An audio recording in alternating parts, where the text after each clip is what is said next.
Kicking off the list at number 10, pig toilets. Yeah, we'll start off with a nasty one. Look, we're on the part 6 now. We're talking about some ancient hygiene practices. It's gonna get gross, it just has to at this point. I've talked about Roman toilets, horsehair dental floss, so now we gotta dive into some yucky stuff. Pig toilets began around 200 BC in China, and these pig toilets were actually pretty common.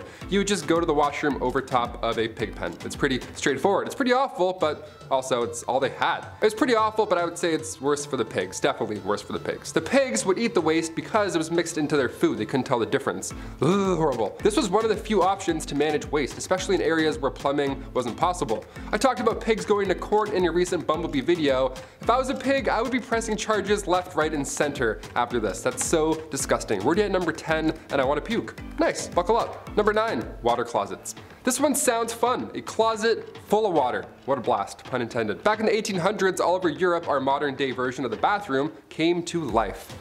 Thankfully, I'm very glad this happened. If it didn't happen, it'd be a little bit different nowadays. It takes 2 things to have a water closet. A home big enough for a room purely devoted to waste, which is amazing. And of course, running water, that definitely helps. Sir John Harington, godson to Queen Elizabeth I, was determined to invent what we now know as the basic toilet. Back in 1596, he created this idea, and people actually made fun of this guy for spending so much time working on a useless device. Yeah. The more we know. Cut to 200 years later, another inventor by the name of Alexander Cummings reworked the water closet, added an S-trap, the little valve between the top and the bottom parts of the bowl, and now we're on the right track. Then a couple years later, in 1777, Samuel Prosser applied for a plunger closet patent and got it. A year later after that, Joseph Bramah enters the toilet game, adds a valve on the bottom, an old school ball cock. So we're getting there, slowly over time. Different inventors are bringing their new ideas in, all so that we can go and take a shit. Brodmann was a sailor at the time, so his water closet was often used on ships of that era. Today we have toilets that flush automatically. Once you get up or move around, the sensors think you're done, and then they blast away. If you stand and wipe, good game. This thing's gonna be making noise all day long. Number 8. Bald face. In another video on things too woke for this era, I talked about how it was once cool to have no hair on your face at all. I can't grow any facial hair, so this reaches out to me. This is good. I like this. I like punching out this fact. Well, Queen Elizabeth I was the first to bring this idea into Western culture. She influenced women to completely pluck their eyebrows, and on top of that, they would also shave their hairline back as far as they could, so their faces would be as large and as big and bright as possible. Just right there, like the big moon. It was common for women to soak bandages in a mix of ammonia, vinegar, walnut oil, all to hopefully suppress the hair growth on their forehead. Facial hair was removed, but body hair, that was left untouched. The Catholic Church also influenced the look. Growing your hair out was a feminine display until you went out in public and had long hair. Then it was immodest. Because, of course. Number 7, loincloths. Okay, I have to adjust the jeans for this one. Going back to ancient Roman and ancient Egyptian times, the loincloth was used by all. Neat. Either that or you would just be naked.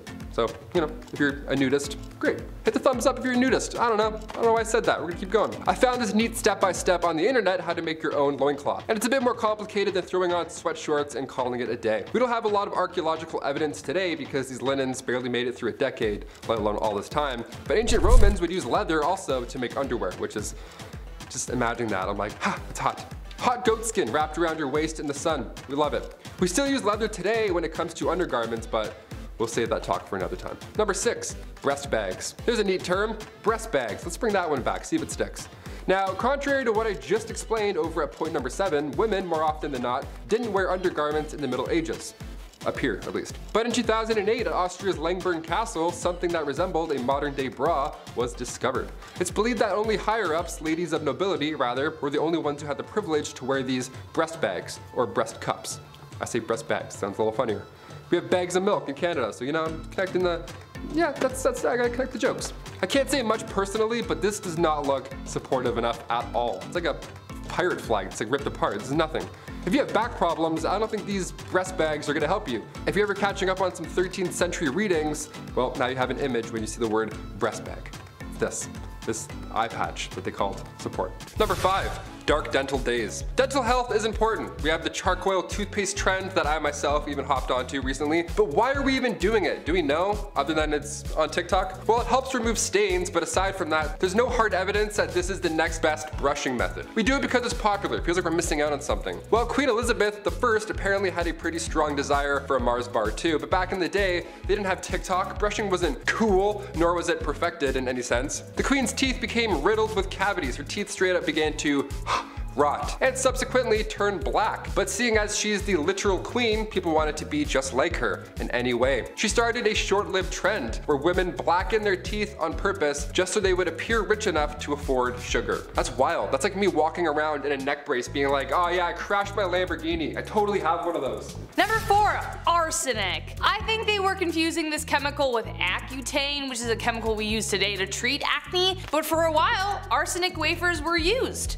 Yes. The poison, arsenic, the thing that would kill you, yeah, that one. In the 19th century, arsenic was marketed as a safe way to effectively clear your skin. It also claimed to restore a youthful complexion that we as humans always long for. Now, it did create a very pallid complexion, but not because it was restoring the gift of life, but because it was killing off the consumer's blood cells. Yay! It also cleared acne pretty well, but it also created a dependency on the product. If the user discontinued using the wafers, then the acne would return, even worse this time. Therefore, it would create a vicious cycle of slowly poisoning oneself to death because you'd have to go back on it so you look hot, I don't know. Number 3, the tricho system. Instead of plucking your eyebrows before prom or getting waxed head to toe like we commonly do so today, back in the 1920s, you needed the tricho system to remove any unwanted hair. This device was booming in the 20s. Hair salons just had to have this machine, and I'll call it machine. It was changing the game. By 1925, there were over 75 systems installed in beauty shops, and what you would do is you would sit at this large desk, face a tiny small window, and for a few minutes, you would just be beautiful. Just 20 simple treatments of this radiation beaming off your face, and then bam, you're beautiful. What's the trick, you ask? Radiation. They didn't know this yet. It was dangerous. They didn't know much at the time, but this thing was chock full of radiation. They used X-ray technology on their bare faces. That's like when you go to the dentist and they click the thing and then they run into another room. This one, they're like, just right there. No sheet, no metal, heavy thing, just face to face. Now I'm hot. So in 1929, tricho problems were on the rise. Ulcers, carcinoma, keratosis, death, just everything bad. This was not the solution you wanted, but you know what? At least you were hot. Sorry, gents, this isn't for you. Number 2, moss. Okay, I'm not the only one who has asked this question in their minds. Periods. How in the heck did we deal with them without pads, tampons, Diva cups, and Midol? I don't know. How? Well, it doesn't look good, folks. It took a lot of trial and error to get us where we are now. The first disposable pads only came onto the market in 1888. Like, what? Even earlier prototypes of menstrual cups were made out of aluminum or hard rubber. But you may be surprised to learn that moss was a common resource. Yeah, the thing you see on rocks and trees. Cloth and cotton weren't enough, so they resorted to using moss to help absorb ant flow when she came by. It could have been grabbed from anywhere. Although we know that moss isn't the most hygienic of materials, as it could be grabbed from anywhere, as I just previously stated, a rock, a tree, who knows. Physicians believed it had antiseptic properties. They even used it on the battlefield to stem the flow of blood. Menstruation at the time was considered a sign of witchcraft, even though it happened every month. Poisonous and dangerous at the time. Okay, I know desperate times call for desperate measures, but like, they reused it. They didn't throw it out after. Ugh.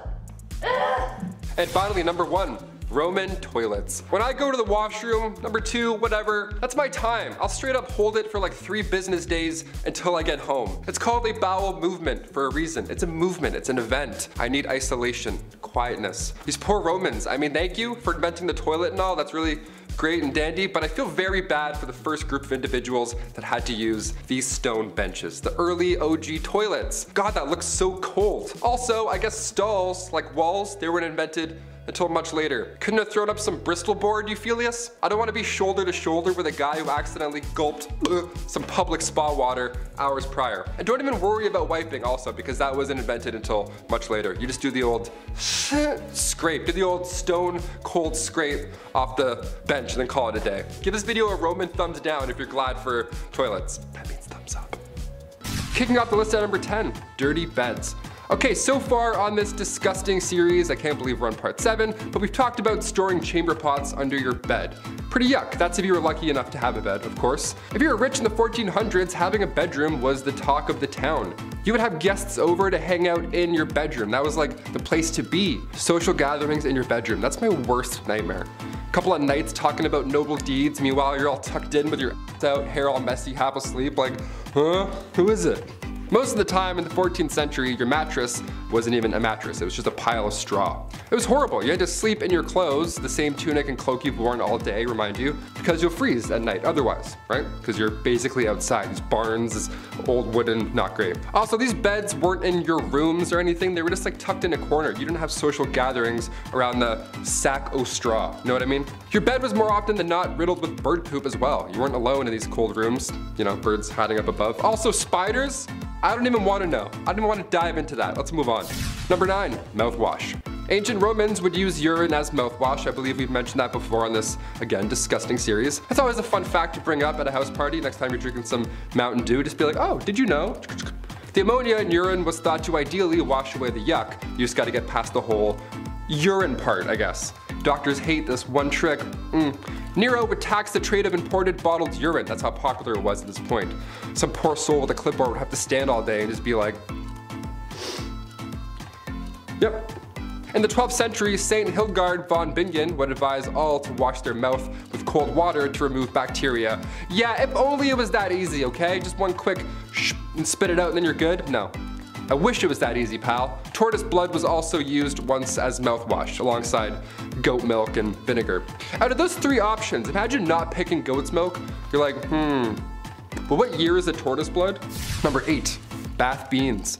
Not to be confused with bath bombs, bath beans we're talking about. Bath beans, beans in the bath. Bath beans were used thousands of years ago in ancient China. They were these bars, or beans rather, these chunks, they look like beans. They're made of bean powder, herbs, and much like our bath bombs today, they also included some nice fragrances. Just have a little bit of a The pancreas of a pig was also commonly used, so it wasn't totally nice. Once the blood was drained, you'd mix it with the bean powder and the nice stuff. Now originally it began by using leftover water from cooking rice.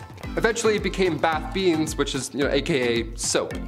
Old soap. Some bath beans were loaded with ingredients much like the bath bombs we can find today, so they were all quite unique. You could make your own little bath bean. Number 7, purple nutsedge weed. Archaeology is fascinating. And no, I'm not just talking about dinosaur stuff. They look at rocks and be like, ah yes, a Viking was here thousands of years ago and he was a Libra. How do you know that? This is so impressive. Ancient sites tell a story, and Karen Hardy, an archaeologist with the Catalan Institute for Research and Advanced Studies at the University of Barcelona, she found another ancient hygiene practice while studying a prehistoric site in Sudan. Plaque, turns out, can last thousands of years. It calcifies once it mixes with food, then after it's stored below the gums, game over, it's there for good. Specifically, thousands of years ago, it was there to stay. We couldn't really get that out. Hardy was studying remains that were 2,000 to 9,000 years old, and in their teeth they found traces of pollen, dirt, and plant fibers. More specifically, they found evidence of a plant called purple nutsedge. It contained lysine, which is an amino acid that we need to live, so although it didn't taste the best, it sure was vital. Ancient Egyptians used the root for perfume, but this new study shows that purple nutsedge may have been used to prevent tooth decay. They would just chew on roots all day to take care of their teeth. The plant produces antibacterial chemicals, so chewing on them would have been beneficial. Little different than the inside of a tortoise, I'd say. It's definitely a step in the right direction. Number 6, smoking. Back in 1665, during a plague in London, you were told to smoke cigarettes because they were considered disinfectants. Sore throat?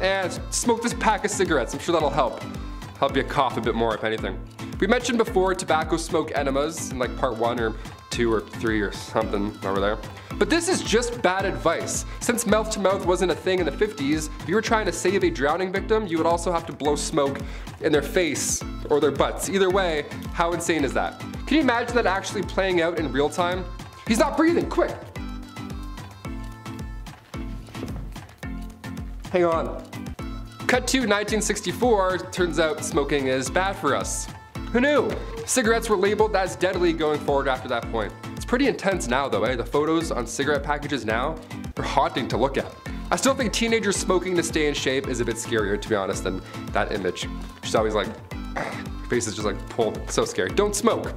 Number 5, shampoo. When my hair grew longer over the pandemic, I had a huge wake-up call. I had no idea what I was doing. I only used the Guy's shampoo, you know, like the classic 4-in-1 shampoos. That wasn't working anymore. I needed some curl cream. I needed shampoo and conditioner, separate things. It takes time to figure out what works with your flow, but the ancient Romans, they didn't have Head and Shoulders. They would just dip their hair in cold water at a public bathhouse, also very public, and then rub and scrape oils away. Lime wire was also used to wash your hair back then, but that was horrible. It's just as useful as lime wire. Sometimes Europeans wouldn't even use water at all. They would just rub their head with bran before bed and then brush it out with a comb in the morning. Yeah, bran. I used dog shampoo once by accident. Honestly guys, I'm not gonna lie. There's something they're not telling us. It was too nice. Number 4, Aqua Tofana. Not to be confused with Aquafina, which is also pretty horrible. Aqua Tofana was hot in the 17th century. This was a straight up poison that was marketed as a cosmetic. This was during the late 1600s and it was first used by 2 women, Francesca Lasarda and Teofania di Amato. They used this cosmetic, this makeup, so that when their husbands kissed them on the cheek, they would then be poisoned. It's named after its creator, a lady named Tofania, who was caught and executed for her crimes, but her recipe carried on through who we believe was her daughter, Julia Tofana. She took this deadly recipe all the way to Rome and then kept manufacturing it. Inside this cursed cosmetic was arsenic, lead, and perhaps belladonna. It was colorless, tasteless, and one of the deadliest. This cosmetic took over 600 lives. Brutal. Number 3, baldness. So what if you're going bald but you don't have a massive 16th century stupid wig? Then what do? Well, back in those days, if your hair started to thin out or you were losing patches, you would need a mix of chicken droppings. Yeah, chicken mixed with potassium. Okay. This ancient advice comes from a man named Peter Levens. He wrote this method down in 1654 as an alternative to lice-infected wigs. Both sound absolutely horrible. Honestly, I think I'd rather the lice-infected wig. At least then you can just take it off. Number 2, Sailor's Delight. Life on the sea was all but a sea breeze, and even today, you know how hard it is to take a shit on a boat? Whale watching's fun and games until your stomach decides it's had enough of the sea and wants to go home. While it's a rockin' and rollin' way of using the loo, how did sailors do it back in the day, before anything helpful? Was it easier being far away from the general public? Was it helpful that water was all around the place? Honestly, not really. That's when a tow rag comes into play. Yeah, anytime the word rag is used, you're not in for a good time. Near the head of the ship where the toilet was, this little indent or whatever the toilet, it wasn't a toilet, it was a hole, there was a single rope with a rag, and when it wasn't being used, or shared rather, the rag would be tossed over the side of the ship so it would just dangle in the water and wash away all day, which is fine, I think. I'm not really sure. The sharing is caring thing, I'm not on board for, pun intended. Do you fold, do you scrunch, or do you use barnacle rope? How do you do it, guys? Comment down below. Number 1, Q-tips. I love Q-tips a lot. I do 2 at the same time, and then I flip them, and then I do it again.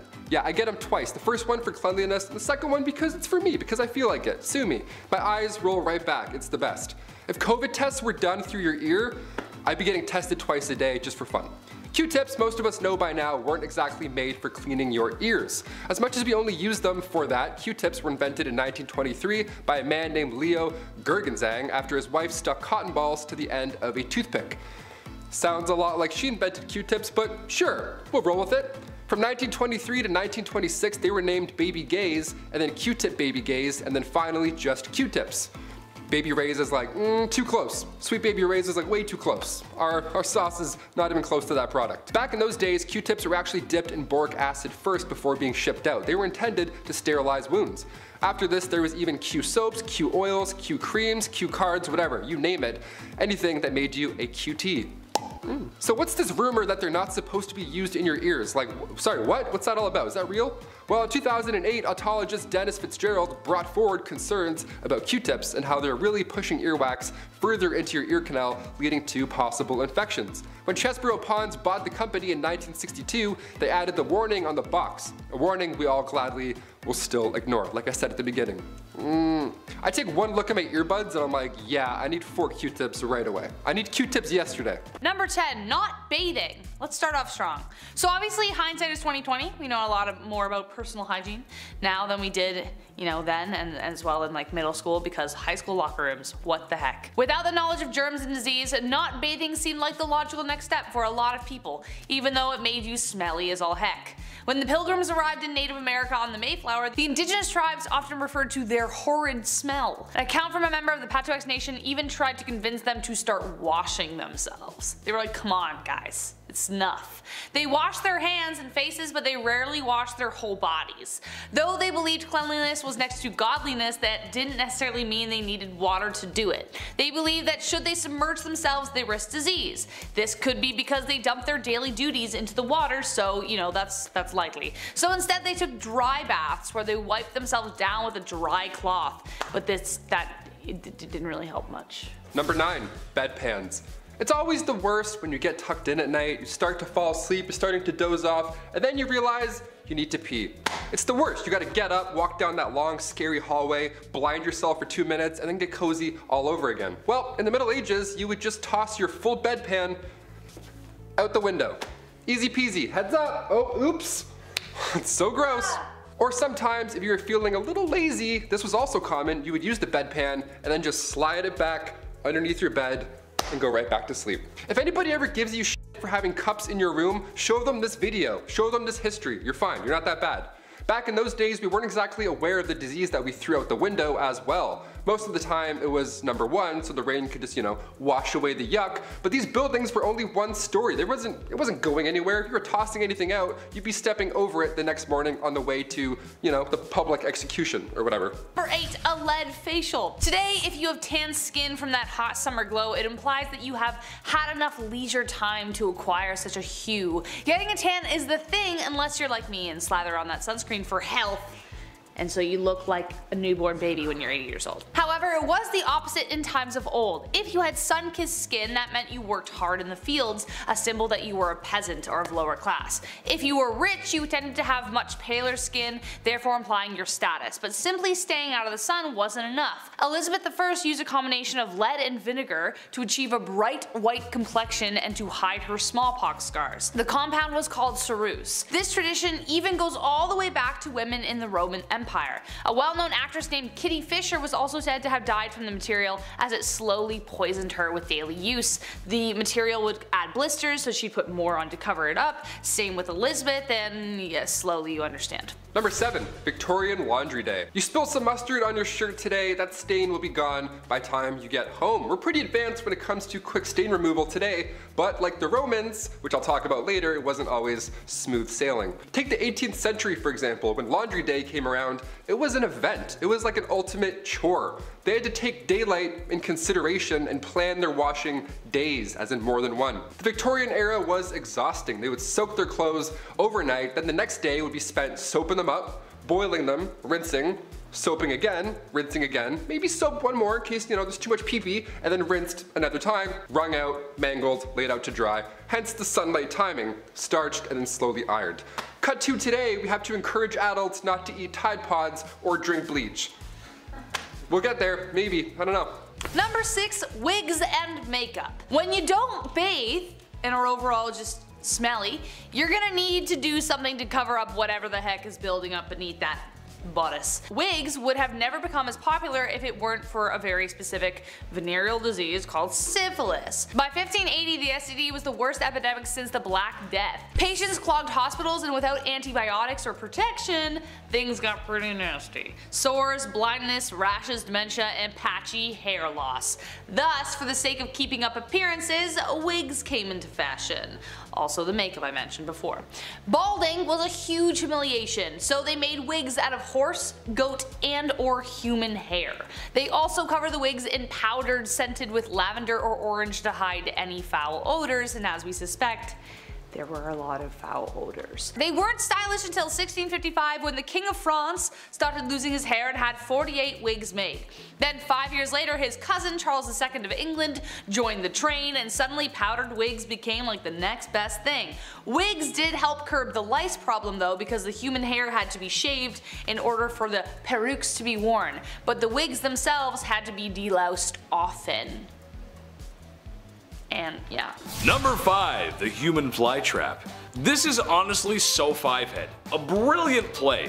Might be one of the best moves I've ever seen. Have you ever been to a picnic with a nice sandwich, some fresh crisp potato chips, and an ice cold lemonade as you sit on a warm blanket, enjoying the view just over yonder? when all of a sudden you were attacked by a swarm of bugs that just ruined the vibes. And now you don't even want the sandwich. Who made this lemonade? It's so bitter. I don't even like chips. The pharaohs of ancient Egypt felt the same way, except they had a great way to deal with it. Simply take a few of my servants and slather them in honey. Place them away from our royal picnic and bada bing bada boom, you got no more flies bothering you or your sandwich. This honestly sounds completely cruel, and at a time when hygiene in general wasn't great, how did they get all that honey off? Sure, a dip in the Nile will get rid of most of it, but you'd probably just glaze yourself for a crocodile's lunch. Honey would get stuck in places where the sun don't shine. And just like shame, you can never really wash it off. Number 4, ancient sunscreen. As soon as summer comes around, game over, honey. I burn so easily. I have freckles for 2 days, then the rest is just red and just bad, all bad. That's why I'm a fan of winter. I don't have to keep applying sunscreen to my face all day and feel like I'm about to faint. But how did Egyptians beat the heat in ancient times? They didn't have Banana Breeze SPF 35. What did they do? Well, ancient Egyptians valued their skin as a symbol of beauty. You think your morning skincare routine requires a lot of work?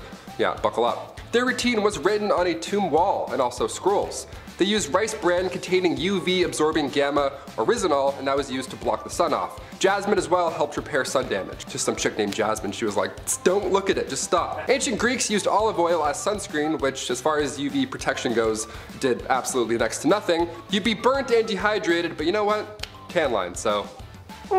Number 3, Red Dead Bandage. America 1864.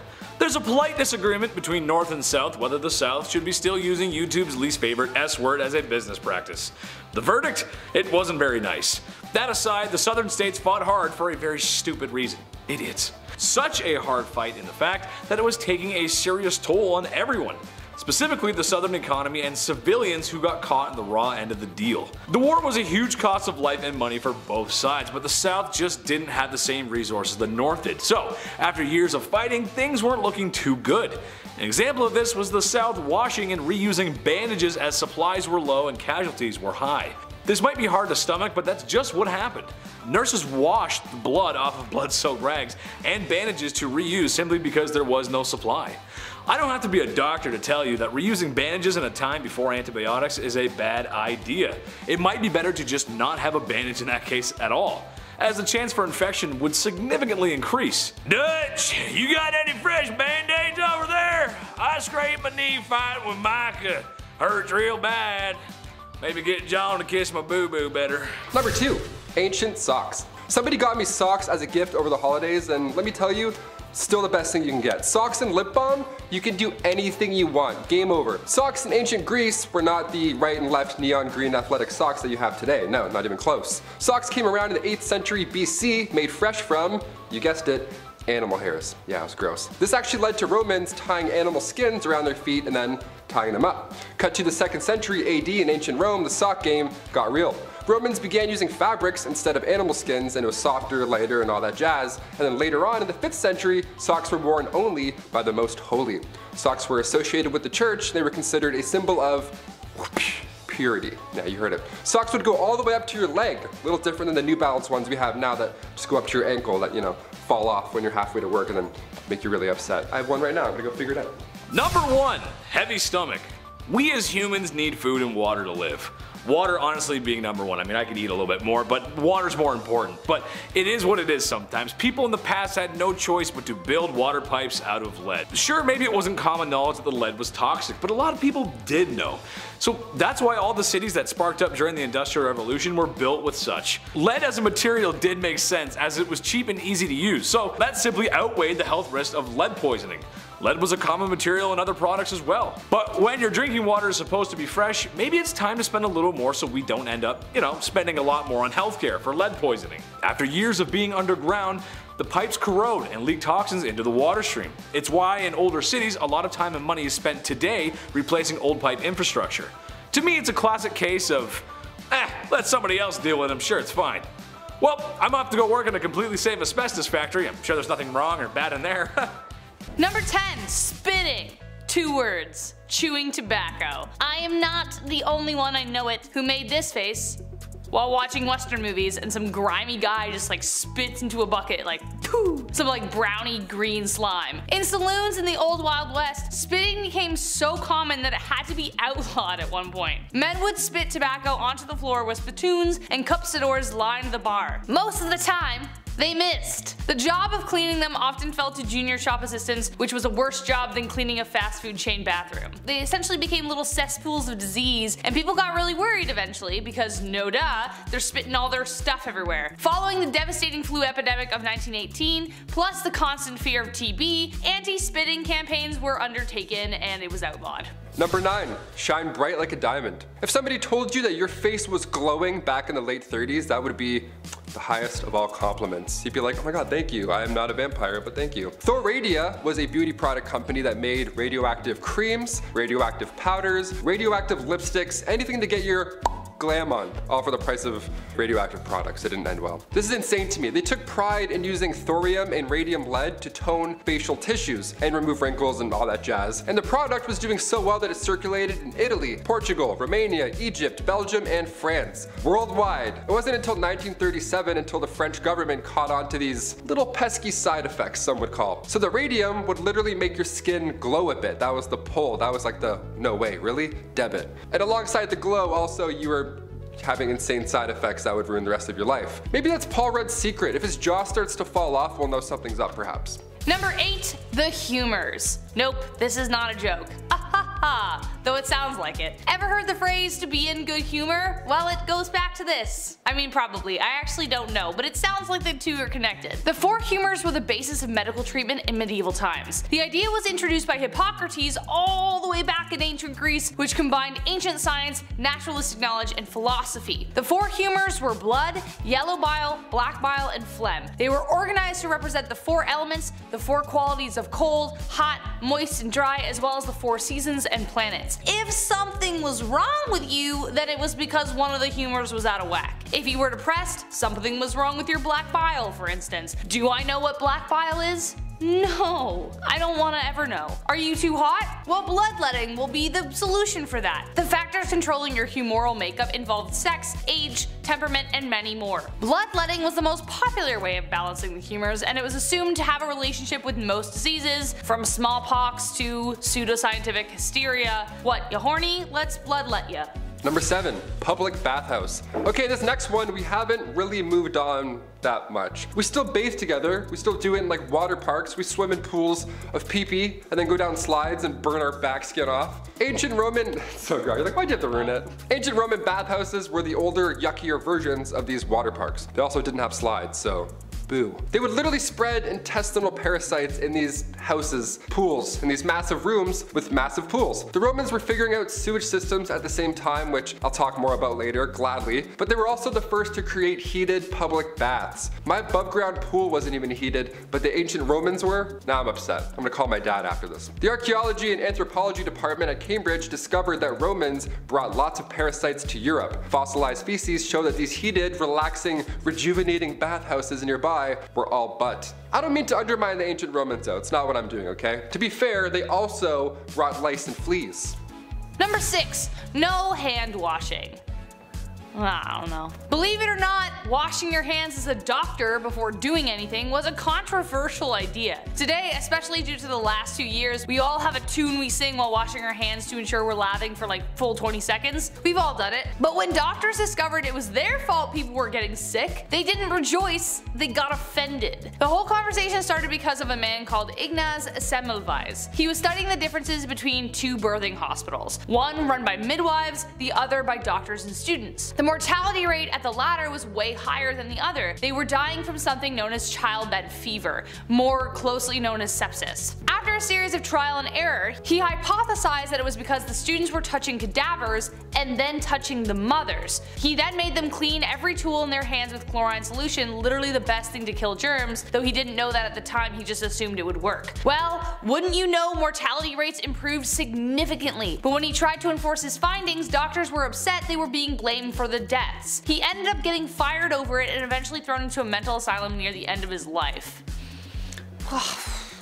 Considering what we know now, that's rough. Number 5. Hair removal. Since the dawn of hair, we've been looking for creative ways to get rid of it. Too much of a good thing, and we could all use less of it. Egyptians in particular did not much care for body hair, and the beauty standard was completely shaven clean. Now, while you or I might use a razor, or if a little tougher than I am and braver, you might book a waxing. But back in Egypt, they didn't have these luxuries. They had something similar to wax. They used a cream made of hippo fat, tortoise shell, burnt lotus leaf. And if that doesn't sound particularly appetizing, what about the alternative cream that was sometimes used made of boiled bird bones, dung, lard, milk, gum, and salt? I'm not sure there's a single ingredient in either of those that smells pleasant, and I can't imagine putting that anywhere near your mouth, but hey, beauty. Now that sounded gross, but it's just that, it's gross. It's not actively harmful the same way that Stone Age women in the Mediterranean and across Asia would remove their body hair by using a cream made from arsenic, quicklime, and water. I think of those three, water is the only ingredient in that is not actively toxic, and that's because we're mostly made of water. Number 4. Animal dung baths. We're talking about Rome again for number 4, and we'll be talking about Rome again at the bottom of this list. Let me spoil that for you. Nothing good. You're on a list of old hygiene practices that make no sense, not a list of old hygiene practices that were lovely. The Romans needed to keep their skin looking nice and clean, and so for that they would get facials out of a very natural and renewable source from crocodile feces. Are we surprised that the people who brushed their teeth with pee were also using poop to wipe their face? I feel like a 6-year-old. The Romans believed that this had beautifying properties and kept you looking young. To the Romans, a very pale face meant a life spent indoors and away from the hardship of manual labor, so it was a desirable look. So the way to achieve this baby face was by mixing crocodile poop and mud and then smearing that all over your face. Or if you were looking for a full body spa treatment, you get into a nice relaxing crocodile poop bath. Oh, I tell you, after a long day at the Coliseum fighting lions, nothing does a body better than just sinking into a little crocodile crap. Oh, just like home. Number 3, ear spoons. Alright, let's start talking about stuff that's really gonna make your stomach churn. I'm gonna struggle to get through these last couple of pits. Earwax. Let's talk about it. We've all got it, but we don't want it. It's probably one of the worst things that comes out of your body. Top 5 easy. Well, nowadays we just use Q-tips to clean that up, although if you believe anti-Q-tip propaganda, you're not supposed to do that. Well, ancient people didn't have that piece of trivia or any sanitary methods of ear cleaning at all, really, and instead relied on disgusting objects like the ear spoon or ear picks. Ear picks were frequently made of bone or brass and were just another normal tool that you'd have on your person at all times. Archaeologists primarily found them around Scandinavian countries, a lot of Viking areas, where it was very common to keep a little ear spoon on your necklace so that you'd never have to be without it. In case you're in the middle of a battle and you can't hear Hrothgar giving you orders because you got too much earwax plugging it all up, just take your little ear spoon, just start digging all that stuff out. I actually think ear spoons should make a comeback. That's controversial. That's my hot take for this video. Bring back ear spoons. Number 2, tooth removal. Alright, let's see if we can make me actively gag. Anything involving teeth are kind of my kryptonite, so let's just try to get through this. In the Jomon culture of the Japanese archipelago, around 13,000 years ago, people practiced the ritual of removing their teeth for ceremonial reasons. 90% of their population were thought to have extracted upper and lower canines and incisors. Now you might be sitting there wondering, why would they do that? Did they have too many teeth? Did they just have a lot of cavities? Well, in their community, they believed that the body was a physical symbol of membership in your community. Like how the world changes, your body changes too. And there was this belief that the mouth was a great way to display change. All that to mean that extraction of different teeth tell your story, and through a smile, people could tell about different milestones in your life. A new baby, a marriage, a death of a loved one. Kinda like how people get tattoos to commemorate things, but infinitely more painful before the advent of Novocaine. I'd say this practice is still in play, because if I see someone and they smile and they're missing a bunch of teeth, it definitely does tell a story. It just is not a story I want to hear. And number 1, the wiping stick. I don't know, man. I don't even know where to begin with this. I can't help it. The Romans. They were one of the most innovative societies in human history, and in a lot of ways some of the most absolutely barbaric. So say you were visiting ancient Rome and you wanted to do as the Romans do, and you went to the bathroom and you were wondering how you should wipe yourself. Well, you would use the ancient Roman practice of using a stick that had honey and vinegar on the end of it. I probably wouldn't do that. Well, if you couldn't afford yourself a tersorium, that's the fancy name for the butt wiping stick, you could always use the alternative method, which was that all over Rome was loads and loads of discarded pottery, smashed, broken terracotta and clay. Most common vessels were full of pottery shards, or pessoi, an ancient Greek word for pebbles. So neither of those sound particularly appetizing, the honey stick, the clay pebbles. Romans would collect scrap pebbles that look particularly smooth in order to avoid, you can probably figure out why you would want a smoother stone to do that particular action.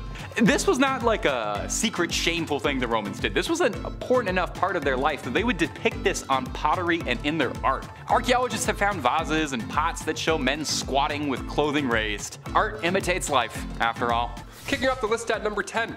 Wiper, no wiping. On part 3 of the series, we of course brought up the worst job in royal history, the groom of the stool. Wiping was a royalty. We didn't have the fluffy bear family telling us to hashtag enjoy the go, where they used an incredible amount, just a wasteful amount of toilet paper. Those bears, so wasteful. We had to improvise back then and use leaves. And by we, I mean medieval peasants, not us. We discussed Romans just pooping through cold cement benches, but what did they use to wipe after the fact?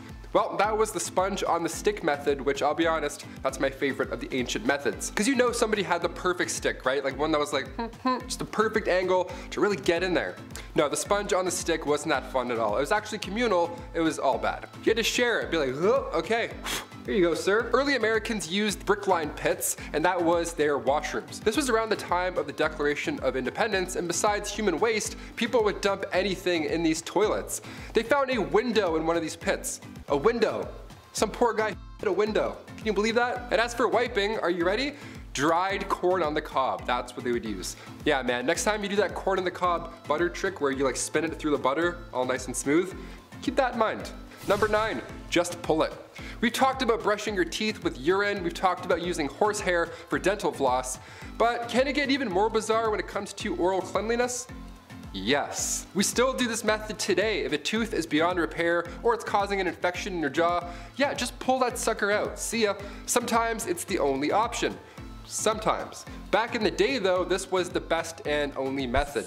Sore tooth, maybe a cavity, something's not feeling right, maybe your gums are just hurting, maybe you bit down on a bone, no problem. Pull it. No matter what the case is, just yank it out.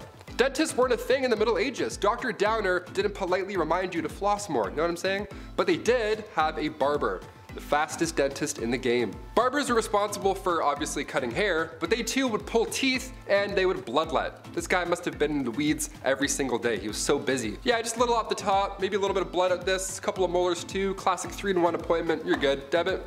If you walked into the barber shop and you were bald, he already knew what was up. He was like, all right, I'm gonna start warming up the arm here. And if you think that's weird, well, let's go a little bit more recent for this one. Number 8, doormat toothpaste. We've mentioned some horrible lipsticks and face powders, so we need to mention this disaster of a brand. Moving past the days where your barber pulls out the problem in the 1940s, we had toothpaste. Yes, we had it. This is good. In fact, we had the most powerful toothpaste ever to this day. It was called Doormat. Okay, yeah, so back in the 40s, people were brushing with radiation. Even on the actual tube, it says, radioactive ingredients increase the defense of teeth and gums. Okay. These cells are loaded with new life energy. The bacteria is hindered in their destroying effect, leaving behind a pleasant, mild, refreshing taste. Ah, yummy. Its radioactivity was low in comparison, but the fact that this existed once, not too long ago, is just wild to me. Good gums don't bleed, they actually glow. What would their slogan be today? Doormat, accelerate your breath. Number 7. Shards and sharts. Oh, you thought we were done with the bum history. Think again. This is a part 4, and honestly, I can do 4 more parts on wiping alone. It's a pretty big deal, it's nuts. We don't realize how lucky we are. During the pandemic, for example, one of the first things people stocked up on was toilet paper. It's worrisome to not have 6 rolls on standby. You start getting anxious, right? You're like, oh, but what if I eat some lobster? I don't know. Whatever makes your tummy upset. Now you know a little bit more about me. But nobody did it like the ancient Greeks, and I mean nobody. Survey says ancient Greeks would wipe using broken pieces of ceramic. Oh my god. They would even sometimes write the names of their enemies on this piece of shard and then wipe. Isn't that wild? It's like, I'll show you by wiping with ceramic with your name on it. Gotcha. Yes, this obviously led to major health problems, and according to the British medical journals, 3 pieces was often enough. 3 is still a good number today. That's a comfortable fold. But ceramic, no, there's no way. No way. It was the better alternative, believe it or not. The other was actually sharp seashells. Number 6, deodorant. Before the Old Spice guy was even born, what did people do to smell good? What? Deodorant was first introduced to the public back in the late 1800s. It was called Mum. It was a cream that used zinc oxide and it was stored in metal cold containers. Nothing like speed stick at all, not even close to being discreet. You can't put this stuff on the bus. They're gonna go, what's that guy doing with that jar of goop? Ancient Egyptians used ostrich eggs when it came to ancient deodorant. They made perfumes and were amongst the first to try any type of deodorant. So, thank you. Thank you. Hence the ostrich egg factor. Mixing a little fat, tamarisk, tortoise shells, nuts, and then bam, you're ready for the day. Another method was a little more yummy than ostrich eggs and nuts. Egyptians would also use porridge balls. Flavored porridge rolled up and then safely secured in your little apple pitter fritters right there. Just don't wave at anybody or else you'll... There you go. Number 5, medical shows. Today, medical shows, they're fascinating. Dr. Pimple Popper, I'll watch that all day while I eat. I don't even care, I'm disgusting like that. Dude's getting mashed potatoes squeezed out of their back, so I'm like, let's go, I love it. I'm slapping that thumbs up, it's my shit.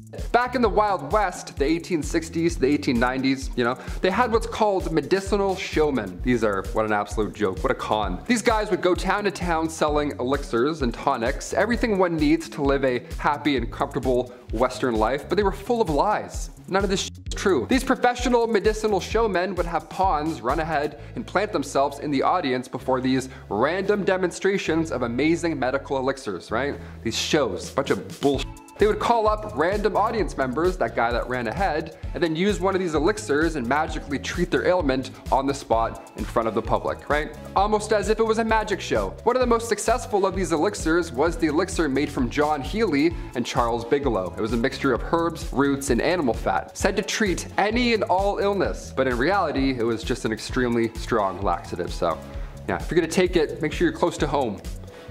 Yuck. Number 4, bad bartenders. When we think of old saloons, old West saloons with the swinging doors and stuff, a few catchphrases and a cowboy with some whiskey, all that good stuff, the bartender back then would pour a drink, the cowboy would take the bottle instead. So illegal. Sir, that's that, please put that back. Back in the wild Western days, grabbing a drink at the bar wasn't like that at all. It wasn't like anything you see in the movies. It sucked. Bartenders, they had no regulations to follow behind that dirty bar. But not only was it very high proof, but some bevies like tarantula juice it would just poison you. It was literal poison. If its name didn't tip you off, it was literally made with poisonous ingredients, because that's how cowboys did it back then. But they're hairs. I don't know. Tarantula juice was made from strychnine. If you drink it, you're gonna feel like there's tarantulas crawling all over your skin.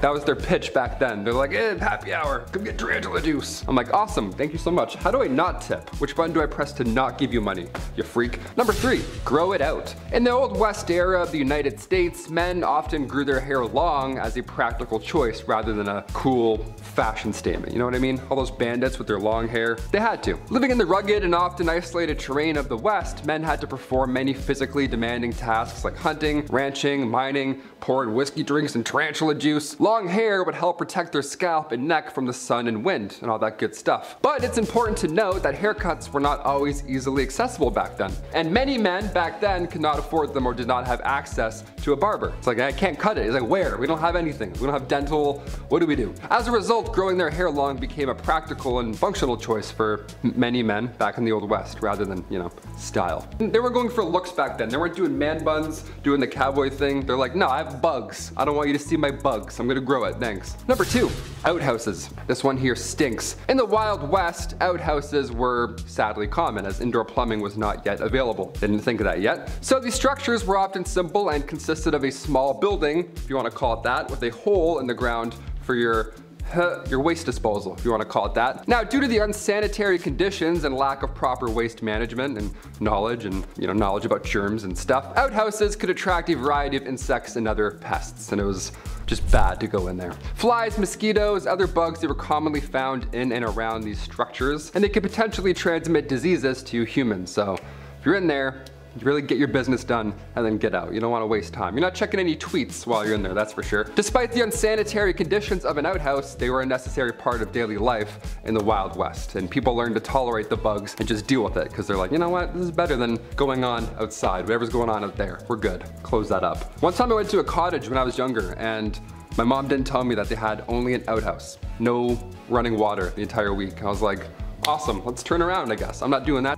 I held it for like 7 days straight. It was a nightmare. And finally, number 1, broken bones. I'm lucky enough to have never broken a bone. I mean, knock on all the woods. But what if you did back in the old Western days, right? Then what would happen? But is a cowboy gonna heal you up? No. What if you were trying to learn a kickflip and you broke your leg? Then what? What are you gonna do? If the dental plan was any indication, it's not pretty, not a lot of options. In the Old West, broken bones were a common occurrence, particularly among those who worked in physically demanding jobs, like ranchers, miners, cowboys. Around livestock, those things kicking you randomly, something's gonna break. Treatment options were limited and often relied on first aid techniques, splinting the affected area with whatever materials were available, such as wood, cloth, or even animal hides. It sounds crazy, but back then that was really the only method for immobilizing broken bones. Pain relief, that was only provided with natural remedies, such as opium or willow bark tea, so you're gonna feel that entire healing process. It's gonna suck. More serious fractures, like ones that,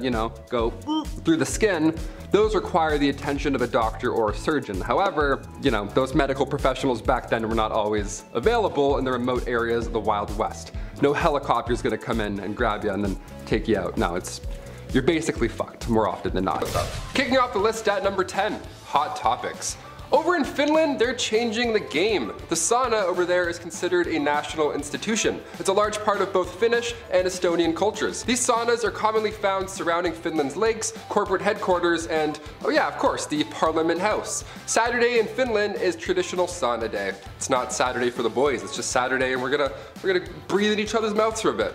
I can't even fit into a bathtub. I look like an octopus trying to escape a jar. It's not relaxing, it's not a good Saturday at all. I wanna move to Finland.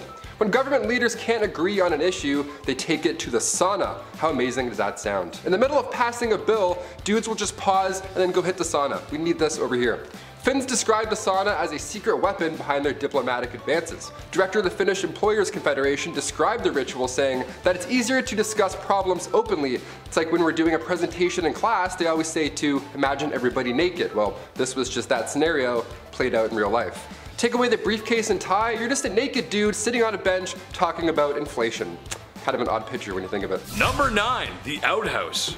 One thing I am glad I don't have to deal with anymore is outhouses. Not that I ever did, it's just something I don't want to do. I called the chief again last night and he said it wasn't it again. Outhouses have been around for a long time.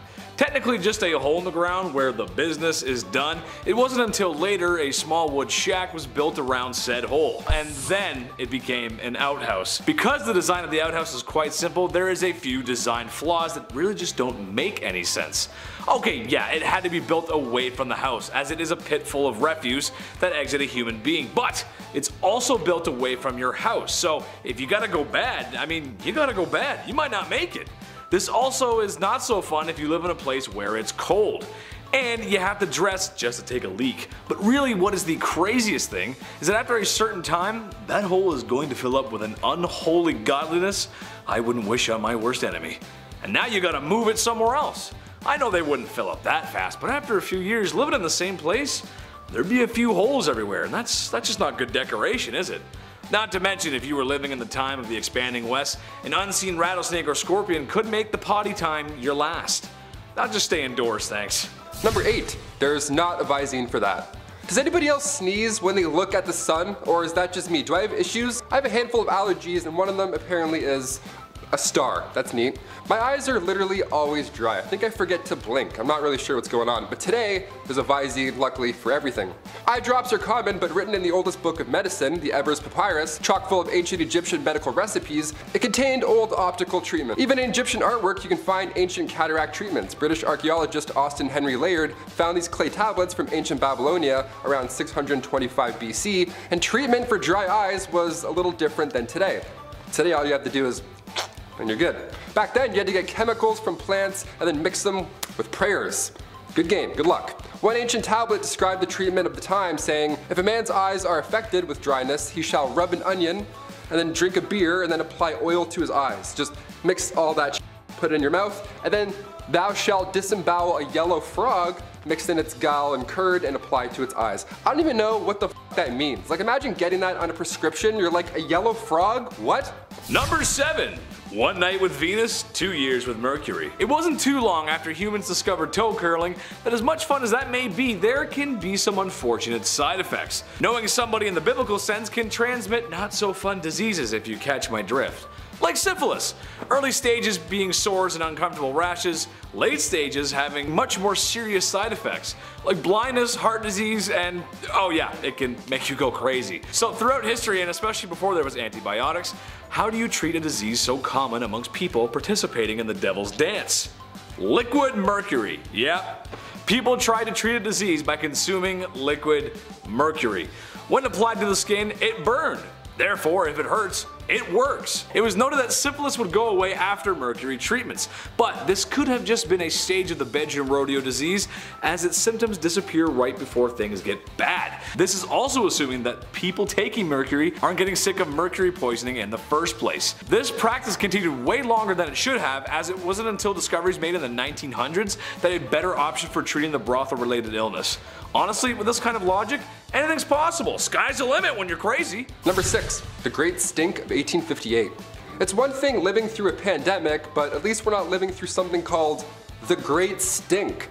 Yeah, the Great Stink of 1858. Who was responsible for this? What did you eat? What happened? Well, this was an event in central London, and it lasted for a few months. In the summertime too, which is just great for great stinks. It was so hot and dry that the Thames dried up, leaving just sewage, just all that gross you can imagine. The smell was so bad, Parliament had to close for an entire day. I want to know who the first guy was to be like, you know what? Nah, I'm going home. This sucks. This sucks. Good call. In order to continue work, Parliament had to soak the curtains on the riverside of the building in lime chloride just so they wouldn't be sick. They just soak it in chloride to be like, that's better, it's better, we think.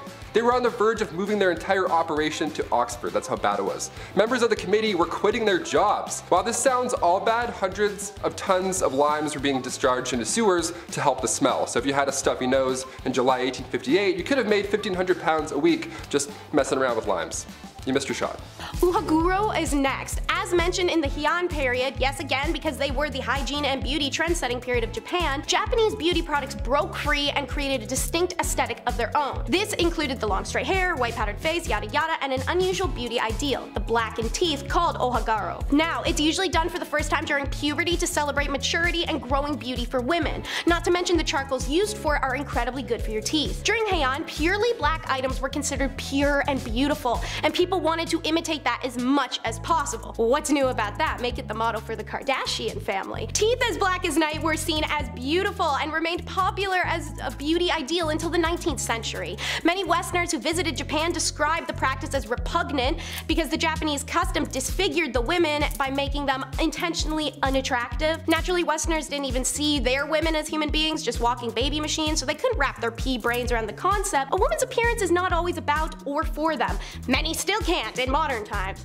However, many Japanese girls were allowed a relatively large degree of both social and sensual liberty. This social ritual is a celebration of the determination of mature women. And while we're on the topic of teeth, how about dental ablation and avulsion? It's hygiene, it's beauty, it's the deliberate taking out of teeth. 3 birds, 1 stone. In Jomon culture in the Japanese archipelago, dating back 13,000 years to 23 years BP, practiced this ritual extensively for ceremonial purposes and during rites of passage. 90% of their population had extracted upper and lower canines and lower incisors, usually when the recipients were between late teens and early 20s. Tooth ablation is explained by the archipelago belief that the body is a physical symbol of membership in social community. It can be shaped by and contributes to its environment. Like how seasons change and tides turn, we evolve. Changes in social environment can affect patterns and choices of body modification. As the mouth is the primary social organ, teeth are one of the most visible parts of the body that can display change and thus be treated through some form of modification, chipping, filling, whatever your choice. In layman's terms, life milestones were commemorated by the extraction of different tooth classes. With a flash of a smile, one would know about the individual's family, if they were an adult or not, if they were married, if they had experienced the death of a loved one, or if they had any children.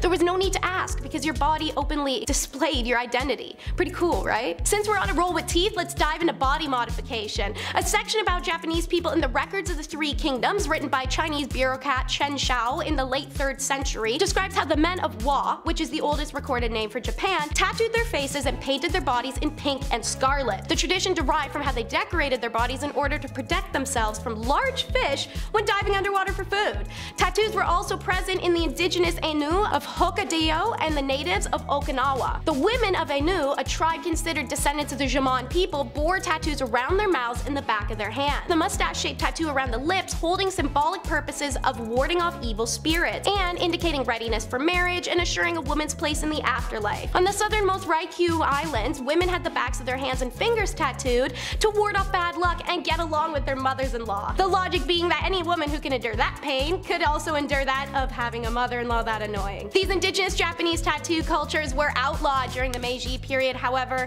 making this art form a vanishing tradition. To protect heritage, you can actually get these tattoos for free on Oshima Island. Every culture found its way to reuse and reduce. The tosu is an important aspect of the Zen tradition and counted among the Shichidogaran, the 7 indispensable buildings found at every Zen complex. 3 of these structures, tosu included, are referred to collectively as the Sanmuku-duo, aka the 3 silent halls. See, they can put rules like that in because nobody in that place was eating Taco Bell at 2 a.m., so toilets could be quiet. In earlier times, people in Japan did not consider the toilet to be part of the house. It would always be found in an additional attachment with a specifically designated pair of slippers only meant to be worn while using the toilet. Do not wear them in the house. If you were rich, you had your own. If you're poor, you likely shared with a neighbor. Before the westernization of the country, human waste was tactically used as fertilizers. By emptying number 2 only cesspits, excrement wouldn't seep into subsoil or flush into rivers that fed our drinking supplies, as was done in the West.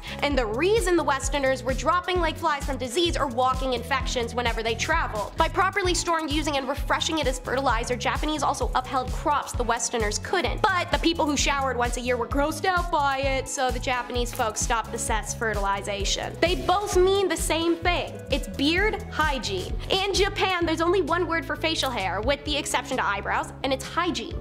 Could be sideburns, a mustache, a beard. That's the name for those facial hairs. It also happens that the word self-deprecation in Japanese is also pronounced hygiene, so we can already feel the direction this is going. From the medieval period to the beginning of the Edo period, if you were a samurai, you had facial hair as it was a symbol of power that made them appear intimidating, solemn, and dangerous. Those unable to grow these bushy symbols of manliness were shunned and ridiculed, like Japan's second unifier, Toyotomi Hideyoshi, who had to crazy glue these things on his face every day. Not kidding, Google it. Then, a little into the Edo period, there was a big switch. It was Japan's period of peace, and suddenly, facial hair was viewed as unbridled sign of aggression.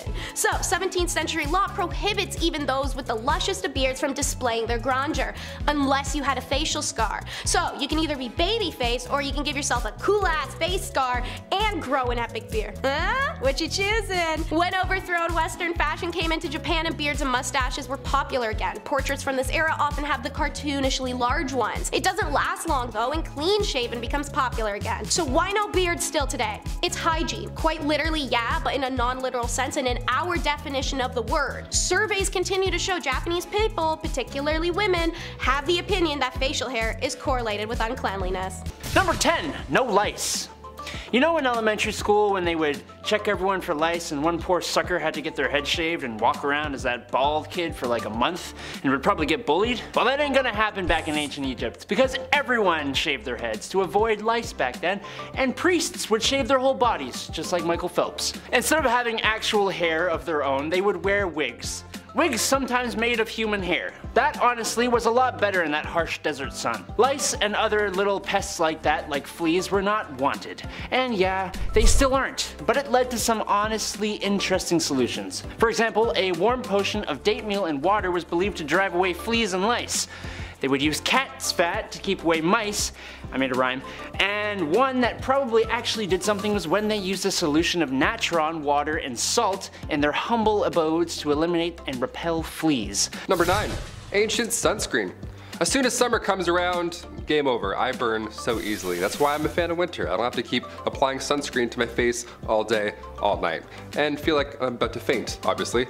Canada gets quite hot. But how did Egyptians beat the heat in ancient times? What was their trick? They didn't have banana breeze, SPF 90, whatever the hell it is. Ancient Egyptians valued their skin as a symbol of beauty, right? You think your morning skincare routine requires a lot of work? Think again, Laura. Their routine was written on tomb walls and scrolls. Rice bran containing UV absorbing gamma oryzanol was used to block the sun off. Yeah, it was that hard. Jasmine as well helped repair sun damage, and ancient Greeks as well. They used olive oil as sunscreen as well as ancient Egyptians, which as far as UV protection goes, it did absolutely nothing. You'd be burnt and extremely dehydrated, but also you'd have some nice tan lines and you wouldn't be as pale as me, so it wasn't all bad. Number 8, the finest of cosmetics. The cosmetics of ancient Egypt were not just for looking good, they were for feeling good too. Like on the inside. Now, as such, those professionals who made the stuff took it pretty seriously. Not just because of a passion for the art, but also because they'd be judged pretty damn harshly if they did a bad job. If they sucked, it would mean having the whole neighborhood give you a bad reputation. And in the cosmetics business, just like show business, it's all about that reputation. It would also mean some harsh judgment from the big boys upstairs, meaning the gods when you met the afterlife. So yeah, they wanted to do a good job, and to meet that end they would try and use the finest of ingredients, as they should when people have to put this stuff on their skins and right next to their eyes and stuff. Number 7, deodorant. Before the Old Spice guy was born, what did people even do to smell good? What happened? Deodorant was actually first introduced to the public back in the late 1800s. It was called Mum. It was a cream that used zinc oxide. It was stored in a metal container, nothing like Speed Stick at all. It wasn't discreet or anything. It was bad. But ancient Egyptians, even worse. They had to use ostrich eggs when it came to smelling good in the pits. They made perfumes as well and were among the first to use any type of deodorant, so that's a pretty good start. Thank you. Thank you so much, ancient Egyptians.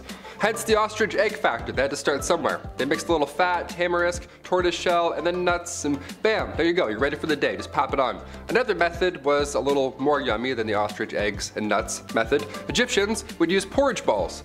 Yeah, flavored porridge rolled up and securely tucked under your arms. Honestly, that seems like a better alternative. Sometimes when you put antiperspirants like deodorant on, it gets like it all crumbles apart. It's like feta cheese all of a sudden. You're like, what happened to this stick? I would rather have porridge balls than just call it a day. Boom. Number 6, get this man a Tic Tac or something. Just like I use mints to cure my nasty tea breath, which I argue is worse than coffee breath, the ancient Egyptians used breath mints to keep things fresh. Honestly, they actually sound kinda good. Frankincense, cinnamon, melon, pine seeds, and cashews put together, ground up, and bound together in candy using honey. Just heat that bad boy over the fire and let it cool, and boom, breath mints. I like it. I like it a lot. These breath mints would be made commercially by those fine cosmeticians and dentists. Or they could even be made at home. Some archaeological finds of bowls, jars, and other dishes suggest that they may have been candy dishes that would hold the lovely tasting little suckers. Always gotta keep things fun, fresh, and flirty back in ancient Egypt. Breath mints would certainly help you do the trick. Nice. Number 5, cesspools. Ooh, gross transition. If you're gonna make a massive castle, you need to know where to build certain rooms. Like say over a cesspool for an example, that might be important. Just plug your nose. Cesspools were often placed under floors, which makes sense because you poop and then gravity and everything goes down. But you need to make sure that those floors are supportive enough. Because in 1183, the Emperor of the Holy Roman Empire had a dinner in the palace of Erfurt, but the floor in the main hall broke open, resulting in a bunch of dinner guests falling through the floor, with a few of them even drowning in that cesspool. What a horrible way to go. Then again, in 1326 England, Richard the Raker had just sat down for dinner, guy hasn't even started his meal yet, and then again, the floor broke and he fell through and drowned. I'd say chamber pots were safer, definitely, but when it comes to waste, honestly, just out of sight, out of mind. Just get that away from me. Literally, pun intended. Number 4, towels. I'm pretty picky when it comes to towels. I always have to have way too many just ready to go at all times. You know, in case I want a bath, in case I want to have 2 baths in a row, you never know. Today we have nicer towels at hotels than anything, honestly. We all know somebody with a Bahia Principe resort towel in their closet, and you're like, really? Really, you thief? Okay, I'm telling. Around the 1800s, flour sack towels were the best you'd get. Now around this time, suppliers were packaging flour and other foods in these cotton sacks. This saved big time on barrels, and eventually they were cut into tea towels. Now come the Great Depression, resources were of course limited, so these flour sacks were used now for multiple reasons. Clothing, toys, quilts, pillowcases, diapers, and of course, towels. Wouldn't feel too good on your back, not at all. Number 3, same clothes, new day. King James, and no, I don't mean LeBron, I mean King James VI of Scotland this time around. We'll talk about him another time. He had a pretty sweet idea when it came to changing clothes. You don't. Simple as that. What a dream, right? The amount of times I change my shirt every day for literally no reason, it's such a waste of time. It's like black, gray, black. Yeah, that's it. It's a waste of time. King James would wear the same clothes for months at a time, even wearing the same hat for 24 hours straight. He was devoted to the hat game. He just slept like, didn't move a muscle. He went as far as not bathing either because he thought that it was bad for his health. Yeah, things were thought differently back then, as you may have known by now on this channel. James became king when he was just 13 months old, and he succeeded Mary Queen of Scots. In 1603, he took over as ruler for both England, Scotland, and Ireland for 22 years. And he looked the same every day. Gotta love it. Who's committed? Number 2, unwanted hair. Pubic hair is a biological mystery, and yes, even after we hit puberty, we still can't figure it out. What are you? What's going on? So far, we believe this is part of our evolutionary history, and it comes from a time where we needed fur all over our bodies, right? Like animals. We evolved to protect ourselves against the cold, and just in general to keep that area, you know, safe. I don't know why I did that sound, but it's safe. So why is it that ancient Greek statues of women are completely hairless? Well, this was a time where if a woman's area was hair-free, for some reason the Greeks symbolized it as being pure. Okay. So in order to be considered pure, you'd have to use razors and creams, pumice stones, methods that were not as smooth as today. What's even more annoying is that men who would grow their body hair out, that was a sign of maturing. Yeah, I'm not either of these categories. I can't grow anywhere where I want to. It's just bald. I'm just a bar of soap. Yeah, I'm not gonna use a stone to shave either. Thanks. We'll pass. Next. And finally, coming in at number 1, acne. Ancient Egyptians and Greeks came up with an interesting method of getting rid of those pimples. Now, reminder, this was long before Dr. Pimple Popper was ever a thing. You ever click one of those videos and you're watching for like 40 minutes? You're like, I'm gonna be sick. Is that yogurt? What is that? Physicians back then discussed these elevated spots with black tops that can plague your skin for 4 to 5 years. But by squeezing these mysterious spots, you force out the maggot inside. Yeah, blackheads were called maggots back then, so that's pretty horrible. That's gonna be in my head forever. They would refer to severe cases as maggots that lie in bed of roses, AKA your face. That's the bed of roses. If a physician told me I had maggots in my face, I'd faint. Teeth worms and maggots, like just brush your teeth and wash your face and then avoid all that smoke. These disorders were thought to be human skin taking on the properties of animals, so that's pretty wild. So ancient Greeks and Egyptians would use honey, vinegar, turpentine, and emulsion of bitter almonds to solve that problem. Or what I just do is I just squeeze really hard, yell one curse word, and then wipe the mirror. That's usually how I do it. Number 10, the forbidden toothpaste. If I looked into your bathroom right now, what would I see? Oh, you forgot to flush the toilet. If it's yellow, let it mellow. If it's brown, flush it down. Seems you've forgotten your own golden rule there. What I was actually looking at was for a flavor of toothpaste that you had. Classic mint, maybe you got cinnamon. Maybe you go for the whole bamboo toothbrush charcoal toothpaste vibe. Hey, I respect it. Good on you for making better choices. But bad on the Aztecs for making gross choices. Ever look at some forbidden lemonade and think, hey, add some salt to this, and now we got ourselves a bona fide toothpaste? Of course you didn't, because you ain't a crazy person. Or at least I hope you're not. But yeah, Aztecs used to brush their teeth with an unholy mixture of golden broth, pee, and salt. Yeah, why would you add salt to pee? I think it cleans teeth, sure. You just have to borrow an Egyptian breath mint after. It's no big deal, it's fine. It's good for your teeth, it's fine. Number 9, high stakes. Any good game of a sport will have you at the edge of your seat and dropping all cheese-flavored snacks around you, just so you can keep your eyes glued to the screen. The Aztecs did not have access to such finger-licking good things like Doritos, but what they did have was a sport that was very high stakes. Maybe too high, actually. As if you didn't win, it could very well cost you your life. A game called, here we go, Chris is gonna like me pronouncing this, called Omalazitli. With its 9-pound rubber ball and eye-shaped court, players had to pass the ball through a small stone ring. This game was taken very seriously, like ritual serious, and you didn't want to be on the losing side. as it may cost you your head. Yes, even sports events in modern times have gotten violent, sure. But if we started lopping off heads for our losses, well, Tom Brady would have a lot more blood on his hands, wouldn't he? Number 8. Hot chocolate. As a Canadian, I cannot tell you how important the medicinal qualities that are a hot chocolate on a wet, cold winter's day. You've been slipping and sliding down a snow hill for hours, and your snow pants are soaking wet. Partially from the snow and also because your dad made you go down the super scary hill and it was too much for you. Don't tell mom. Hot chocolate was important for the Aztecs too, more so just chocolate actually. It was used for a number of things. First off, after the beans have been roasted, they smell amazing, so it most likely went into some perfumes and other lovely smelling things that they used. It was also used as currency, strangely enough, and it was also used as a ritual drink, except they didn't exactly have sugar, so they used other things, other ingredients like peppers and other unusual flavor enhancers for chocolate. Pepper, I never understood that. People are like, it's hot, like Mexican hot chocolate, it's pepper and chocolate. It's a weird hot spicy chocolate. Not a fan. Not a fan. Number 7, corn goddess. I like corn just as much as the next guy. Roasted, boiled, and on the cob. Slap some salted butter on that bad boy, whew, it's time to dig in. Make sure you got the corn on the cob holders though. The little metal thingies that you'll probably end up stabbing yourself with later, that's just how it goes. Besides backyard summer barbecues, corn was an important staple of the Aztecs. So important that they had a festival to honor the corn goddess. Which to me is kind of a lame thing to be a god of, but alright, let's run with it.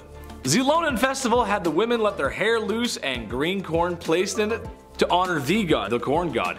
A forced female volunteer was dressed as the goddess, and after many days of what I'm assuming is eating and worshipping corn, the forced volunteer was sacrificed by the people to once again honor the corn god. You'd think a bowl of corn would do the job, but no, she's got a lust for blood, so that means off with the head. Number 6, end times. We all know what ancient civilizations are like with predicting the future, or more specifically, predicting the end times. Mayans thought everything was going to fade to black in 2012. Did it? Some people really thought this was going to happen. I always thought that Buddy just didn't get around to finishing the thing, but hey, whatever works. Well, if it was real, why didn't the world end? Well, the Aztec answer to that was the new fire ceremony. Another ceremony, why not? Basically, every once in a while, things got a little crazy. It was a time to cleanse, a spring cleaning, if you will. People stopped working, destroyed household items, and at the end of a 5-day cycle, some priests would take a dude up a volcano and toss him in there like I toss away bad report cards from my mother. All this to prevent the end of the world. Virus, act of God, bad hygiene.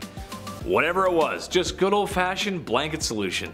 Number 5. Face care. So we've gathered that folks in the Middle Ages didn't bathe often. But when they did, it was just the necessities, right? They didn't have time to, Old Spice all their stuff up like they do. They didn't have time to dance in the shower and shower backwards. It wasn't a fun event. Hands and face, that's it. That's all you really need anyways. If you couldn't afford a walk-in shower back in the day, you'd have to invest in an ewer and basin. You would all have to share the same thing and take turns dipping your hands and face in all day long, just the same. Protecting your face was vital for ancient Egyptians 6,000 years ago. They would honor the gods with makeup, but at the same time, it would also protect their skin from the sun. We love that. Today we have like SPF creams. I'm like, this is nothing, this is no fun. Ancient Greeks would use oils to clean their face, and they would later scrape it off. And in the 1700s, many believed in saunas and sweat cleansing. The #1 trick to clear skin, you guessed it, milk baths. Milk is really the name of the game for this part 7, eh? Wow. Goat milk mouthwash, milk baths. I'm gonna go milk a cow after this video. Just because, feels right. Number 4, python bile. Yeah, I just said python bile. So if you're eating food right now, I'll give you a sec, hit that pause button. Not only pythons also, but numerous animals, their bile would be used to treat ailments. Ulcers of the female genital area, yeah, that's what the doc was giving you. Python bile. Have fun. Ancient Chinese physicians would also hand over some elephant bile as well if bad breath was bringing down your game. Elephant bile mixed with water would get rid of halitosis. Honestly, any type of bile, just count me out. I just won't brush. How's that? Taylor, why do you have bad breath? Oh, have you seen the alternative? That's why, Mike. That's why. I almost tripped, but that's why. I almost broke my leg. I'm upset about bile. Number 3, malaria. Perhaps one of the most bizarre ways to treat one disease definitely is by getting another. If you suffered from syphilis back in the early 1900s, there wasn't really much help you could get. That was until Austrian physician Julius Wagner Jauregg came along. He received the Nobel Prize for this discovery, and as bad as it sounds, it's honestly quite the breakthrough. Julius discovered that malaria-induced fevers were the key to treating syphilis. Nice. Now I guess, we don't do this anymore because, well, malaria is still horrible, and a hefty amount of patients lost their lives trying this method. So no, we at BumbleBee do not recommend this method. We have other ways to treat it now. Number 2, rabies. It's a part 7. Let's talk about rabies. Might as well. This is a haunting list so far. Pre-rabies vaccine, I mean, what the hell did we do? Before 1885, that's when French scientists Louis Pasteur and Emile Roux, they developed the first rabies vaccine. We were pretty much SOL if a rabid animal were to bite you beforehand. I mean, one of the leading theories to prevent the spread of rabies was to not let your dog outside while there was a full moon. You know, that middle-aged bull where every remedy just sounds like a side quest in Skyrim, that kind of stuff. Oh, you'll need 1 egg and 2 pigeons. I'm like, what? I have strep. What are you talking about? In 16th century Europe, it was a literal joke if you had rabies. Doctors quite literally told you to ingest 40 grains of ground liverwurst and wash it down with 20 grains of pepper and a half pint of milk. That's it, that's how you cure rabies. That's how you do it, I guess. You gotta ingest that each morning for 4 days in a row. Oh, and you also need to have a cold bath every day for a month. Imagine if this really was the only solution, even today. Just cuts to us in 2022 with iPads, technological advancements, we're creating new vaccines, but in order to cure rabies, you still need to slam some milk and have a bath. It's like, yep, that's the only way. That's the only way we've done it so far. Hygiene history is insane. I'm gonna push for a part 8. Hit that thumbs up so I can keep talking about this nonsense. This is insane. I learn something horrible every day here. And finally, number 1, electricity. Electroconvulsive therapy, or ECT, has been around a lot longer than most of us think. It just didn't work back then, you know? Also, we don't call it shock therapy anymore, we're well past that. Tiny electric currents would be sent through your brain, ideally changing its chemistry, and over 1,000 people a year undergo this treatment. But back in ancient Roman times, this procedure of course was a little sketchy, just a little wee bit. They would use electric eels. Yeah, they would hang out with a bunch of electric eels to hopefully relieve a headache. Again, I'd rather just have a headache. I'm not trying to become a Spider-Man villain, okay? I'm nearsighted. Today we believe the seizure aspect is beneficial, but back then it was believed that electricity was the key here. We would drink electrified water and wonder why nothing's happening. Number 10, wash your hands. No, seriously, go wash your hands right now. When was the last time you washed those filthy mitts? Go wash your hands. Washing your hands is super important, especially these days. But something that's very unusual about the Aztecs compared to a lot of other civilizations in history is that, well, they did wash their hands. Oh, and you have no idea how happy that makes me. No more shall I have to think about people shaking hands after using the bathroom with no toilet paper. That's disgusting. Or scooping food onto a plate with their bare, dirty hands and sharing that food with the rest of their families. Yes, the Aztecs like to wash their hands before and after a meal, which is just the way it should be. I hate having grimy hands. You know, I talked to the chief today, and you know what he said? That's it. That's actually it. Yeah, we like that. That's it.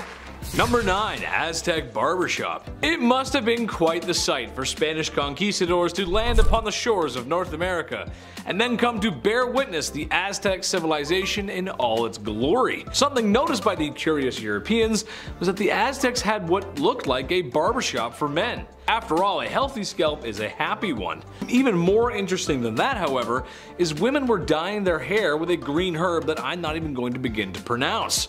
It was just too hard. It was a lot of X's and T's, I couldn't do it. Which produced a purple shine to their hair. Some women even shaved their hair off, while older women, like mothers, had longer hair.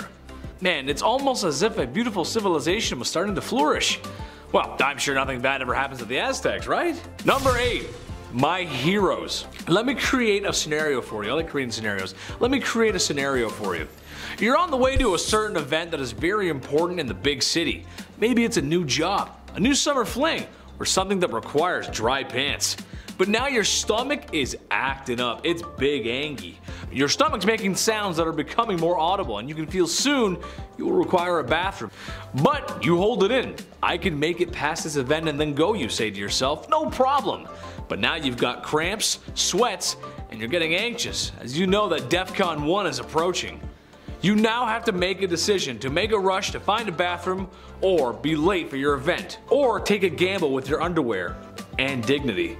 Yes, that is a feeling I know all too well, but perhaps I should have been living in the Aztec Empire, as they had public washrooms all over the city. That's just awesome. Oh, what sweet relief.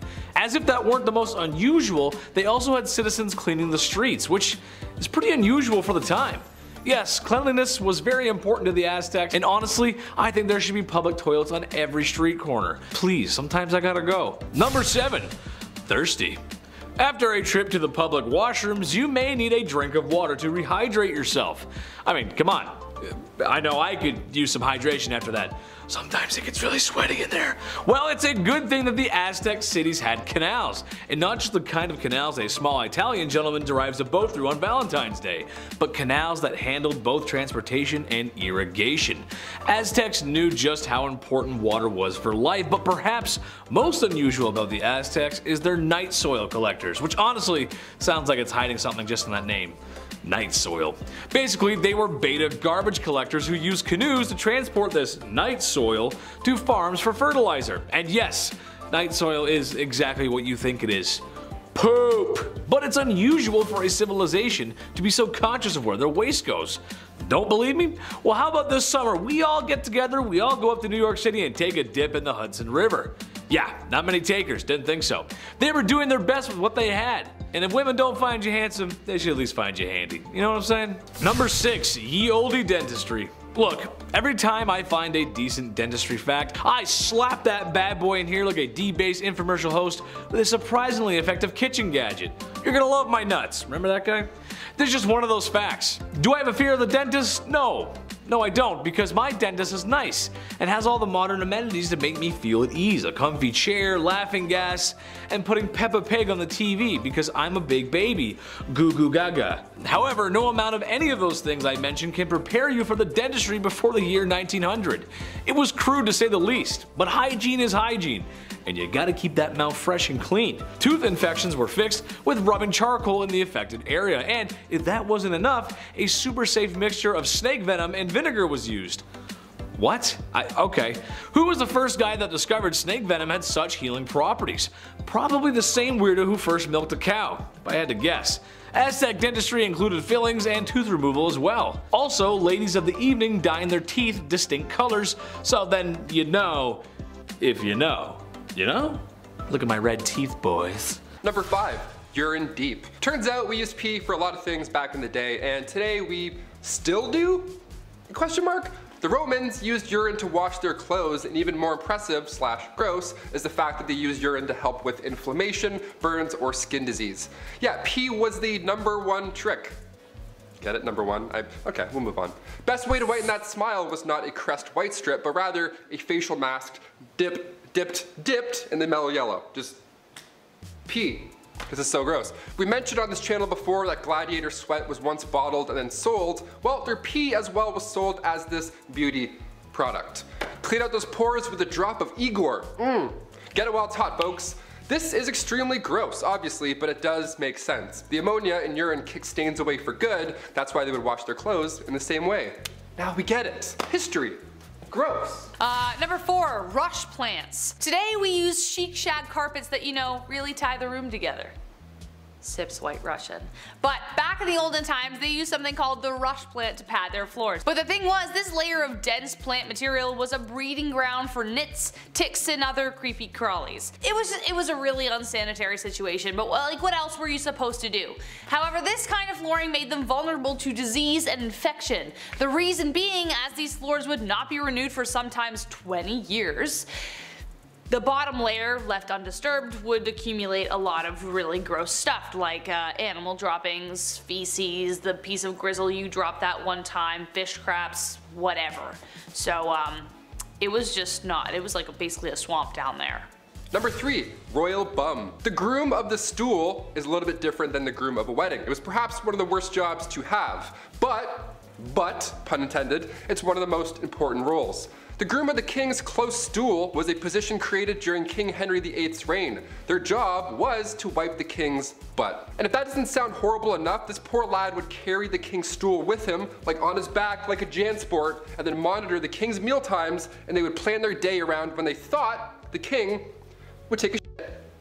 I would be so anxious if a guy wearing a box toilet was just hanging out near me. He's like, hey, you feeling all right, boss? You good? You feeling full? That was a lot of bread earlier. You sure? All right, take 5. Just, I don't know. Just take a look. I don't know. I'll let you be this job. You must be thinking, what poor soul got stuck with this job? Well, this job was an honor, my friend. Sons of noblemen were awarded this role. You would get pretty close to the king, I mean, obviously, but as time went on, these grooms became secretaries to that king. Pretty good upgrade. Eventually, getting a higher pay and benefits. Yeah, I would hope so. Even the king's walking, talking toilet gets dental back in the day. How neat is that? Number 2, eagle dung. I'm honestly not even sure what to say about this. You know? You have to have some kind of magnificent conviction to be like, I have no reason to believe this is true, but I am 110% sure that bird dung will fix it. Like, that's some kind of confidence I don't think I'm ever gonna get. Eagle dung was a common substance found in the birthing room of all places. It was often rubbed in to alleviate the pain, most often accompanied by rose water, because who wants to smell that while they're bringing life to the world? No one, obviously. Obviously that didn't work, and the bacteria from the stuff probably didn't help their recovery either. They also used to place amulets and charms on the stomach to speed contractions and put coriander on the thighs. Coriander was believed to attract the baby out of the womb. A risky move considering people either love or hate coriander. There's no in between. It either tastes like soap or it's the best thing you've ever had. If the delivery was proving difficult, they would open cupboard doors, untie hair, and perform other metaphors to help the mother deliver easier. But it's the eagle dung that really gets me here, folks. I have no excuse for them. Number 1, the dirty dead. What feels like a never-ending maze, the catacombs under Paris stretch for hundreds of miles. They're a big tourist attraction obviously today. Horror movies have been made about these catacombs, just these walls of skulls, but where did they come from? Why were they put there? Also, how bad was that smell?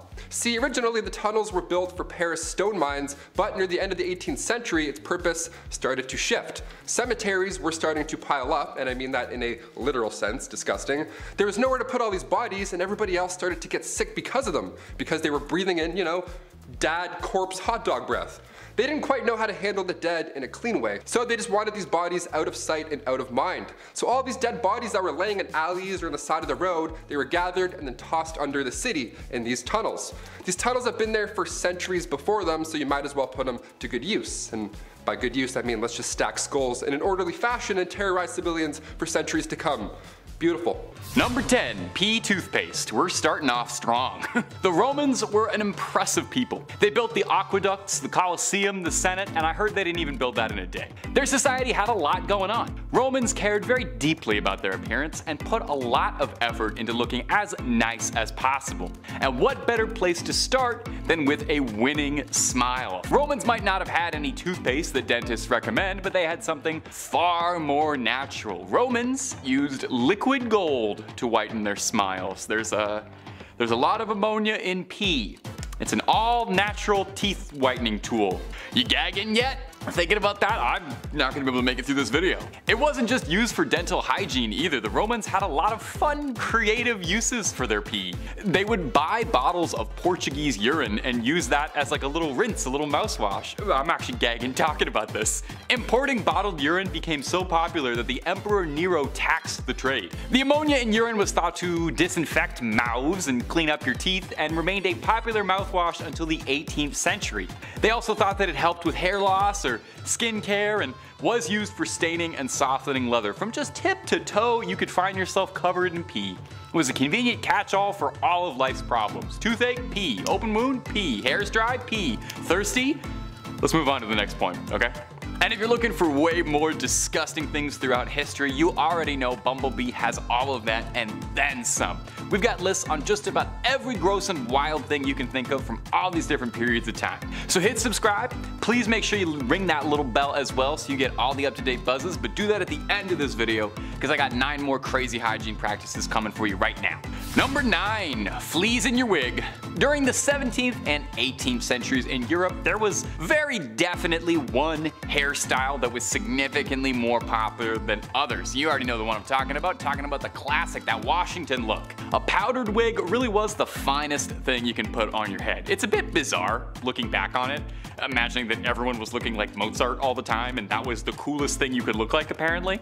Well, these things got pretty dirty, right? And you weren't gonna wash them the same way that you wash your hair, and you don't want to be the only guy at the symphony with a stinky head. So to combat lice and other horrific pests that would be hiding in your wig, you'd have to get flea combs to get them all out. Or the alternative was that you send your wig off to a wig maker who would then boil the wig to remove the nits. Imagine having to boil your hair to make sure that there weren't any critters living inside your wig. Man, looking back on it, why did we ever get rid of powdered wigs? It seems like it was great. Number 8, arsenic wafers. For a long time, women of all creeds have sought to have the fairest skin possible. Pale, fair skin has traditionally been seen as a beauty standard, and women in the Victorian era would do just anything to get that freshly dead corpse white look. Not quite sure why looking like a recent victim was ideal, but Victorian women loved it. And to get this near-death look, they would put a few drops of citrus into their eyes to perk them up. They would wear veils and gloves and parasols to keep their skin pale, but their favorite trick was a little something from the Sears and Roebuck catalog, Dr. Rose's arsenic complexion wafers. This sounds like a joke, it was completely real. These little white wafers were advertised as perfectly harmless and were supposed to keep you pale. Well, in actuality, arsenic will cause kidney damage, hair loss, and, well, yeah, it does cause vitiligo, which does cause a pigment loss in the skin, so you know what? Yeah, it does kind of give you that deathly pale look, but mostly it's because you are actually dying, so it's a very natural deathly look. Number 7, mummy powder. There is a lot of strange things we put in and on our body for the pursuit of beauty. We've already talked about using pee for toothpaste, that was the number 10 point in this video, so how much weirder can we truly get with this? Well, how about dried up, crushed up human remains as a beauty product? Well, in the Middle Ages, it was a practice to grind up mummies into a crunchy powder and used as a catch-all wonder cure. It was believed that consuming it had healing properties, and you could use ground up mummy for just about anything that was bothering you. It was supposed to thin out coagulations, help with clots. It was effectual in purging of like a headache, or it would be good against a cough, against inflammation. It was even said to be useful as a medicine for menstrual cramps. It's that time of the month, just grind up a dead body and huff the fumes. That's part of the beauty of being a woman, huffing dead body fumes. Number 6, leeching. Now, this one is probably a little more well known as far as absolutely disgusting historical practices go, but that doesn't make it any less disgusting. Leeching has been used for thousands of years, dating all the way back to ancient Greece and Egypt when bloodletting was a much more common practice. Obviously, we kind of moved on from bloodletting, but back in the day, if you had something wrong with you, well, the most obvious solution would be to drill a little hole in your head and let everything sort of leak out, and that might make you feel better. It might kill you, but it might make you feel better. Now, practitioners of the time would usually use some sort of little instrument or little tool, a little goober to dig in there, get all that good fluid out. But more often than not, they would use nature's most effective little sucker, the leech. Once attached to the patient's skin, the leeches would do exactly what you'd expect them to do. They'd feed on a little meal. Now here's one of the worst things I'm going to tell you in this entire video. This practice is not wholly extinct. Obviously, hospitals don't have fish tanks full of leeches swimming around, and modern clinicians don't particularly support the practice, but there are still some who believe in very specific applications to save limbs. They are sometimes used in certain microsurgeries and plastic surgeries still. So, if you want to relive your history a bit. Face washing brought in controversial hand washing. Contrary to popular belief, some groups of the medieval people actually washed their hands multiple times a day. Jewish people in particular made sure to wash their hands before eating, and Christians adopted the same practice. But even unreligious peoples would sometimes wash their hands after eating, since a lot of people didn't own utensils, and wiping your hands on fabric ain't always gonna do it. Case in point, honey garlic wings. In upper class families, guests specifically were always requested to wash their hands by pouring water out of a pitcher called an aquamanile, which was poured over a basin. These aquamaniles were often in the shape of lions or people or mythical creatures. However, no one was washing to the extent of using soap for 20 seconds? The water in these small pitchers needed to be shared among a large group of people, so people in the Middle Ages simply splashed water on their hands before drying and poured the dirty water right back in to wash someone else's fingers later. But you'd think that soap would be involved, especially because endless people essentially had a dark age Etsy store. Today, soap is made out of essentially the same products every time. Back in the Middle Ages though, people used a lot of different substances in a cauldron like witches making a potion just trying to produce some semblance of soapy stuff that don't smell bad. Most successful was a combination of lime, wood ash, lard and oil. Black soap, aka soft soap, gets its name from the dark color of the wood ash lye used to make it, and the cast iron it was often boiled in. Hard soap was made with high quality barilla ashes, which creates a light colored lye. Therefore, white soap quickly became equated with high quality hard soap. The stiff soap was then molded into cakes and bars, added dried flowers to the outer side, and the quality and scent of the soap changes depending on how wealthy someone is. Unfortunately, in case you didn't catch the keyword in there a few times, folks made soap with lye, which is so harsh it can remove skin if you scrub a little too hard. Next is how the world could have had toilet paper faster if they weren't judgy wipers. China had toilet paper figured out as early as the 6th century, making small squares of rice paper that would decompose into the ground and take the feces with it. Pretty eco-friendly stuff. However, the Europeans found this to be horrifying because they thought it was disgusting that the Chinese only wiped without actually washing their backside with water.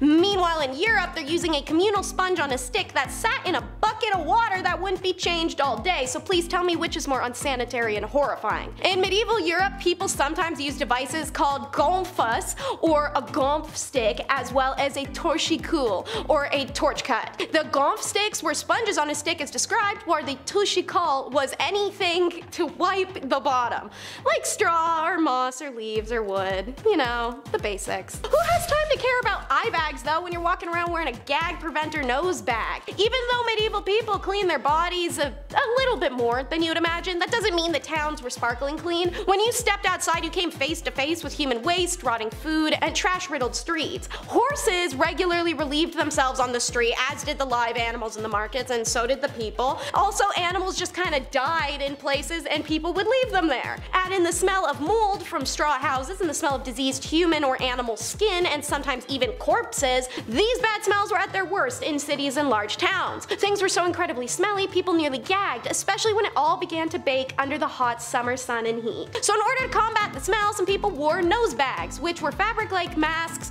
that were filled with flowers and other fragrances that would be able to help the stomach smell the streets filled with waste. Men and women would their noses in the nose bag, give them a huff, and life is good again. The lesson here, be thankful for breeze and use it. And of course, the weirdest for last, the ear spoon. Sounds promising, doesn't it? While nowadays people use Q-tips to clean your ears, which apparently we aren't even supposed to be doing, as cringeworthy as it sounds, people use long wooden or metal spoons called ear spoons or ear picks to remove the wax. Ear picks were also frequently made of bone, ivory, and brass as purely utilitarian items. Archaeologists have found them amongst the Vikings primarily, where it was common for them to carry an ear spoon on a chain around their neck so that they never have to be without their little tool should they ever have to degunk themselves. Ear spoons were used by all levels of society in medieval and post-medieval England following the Tudors.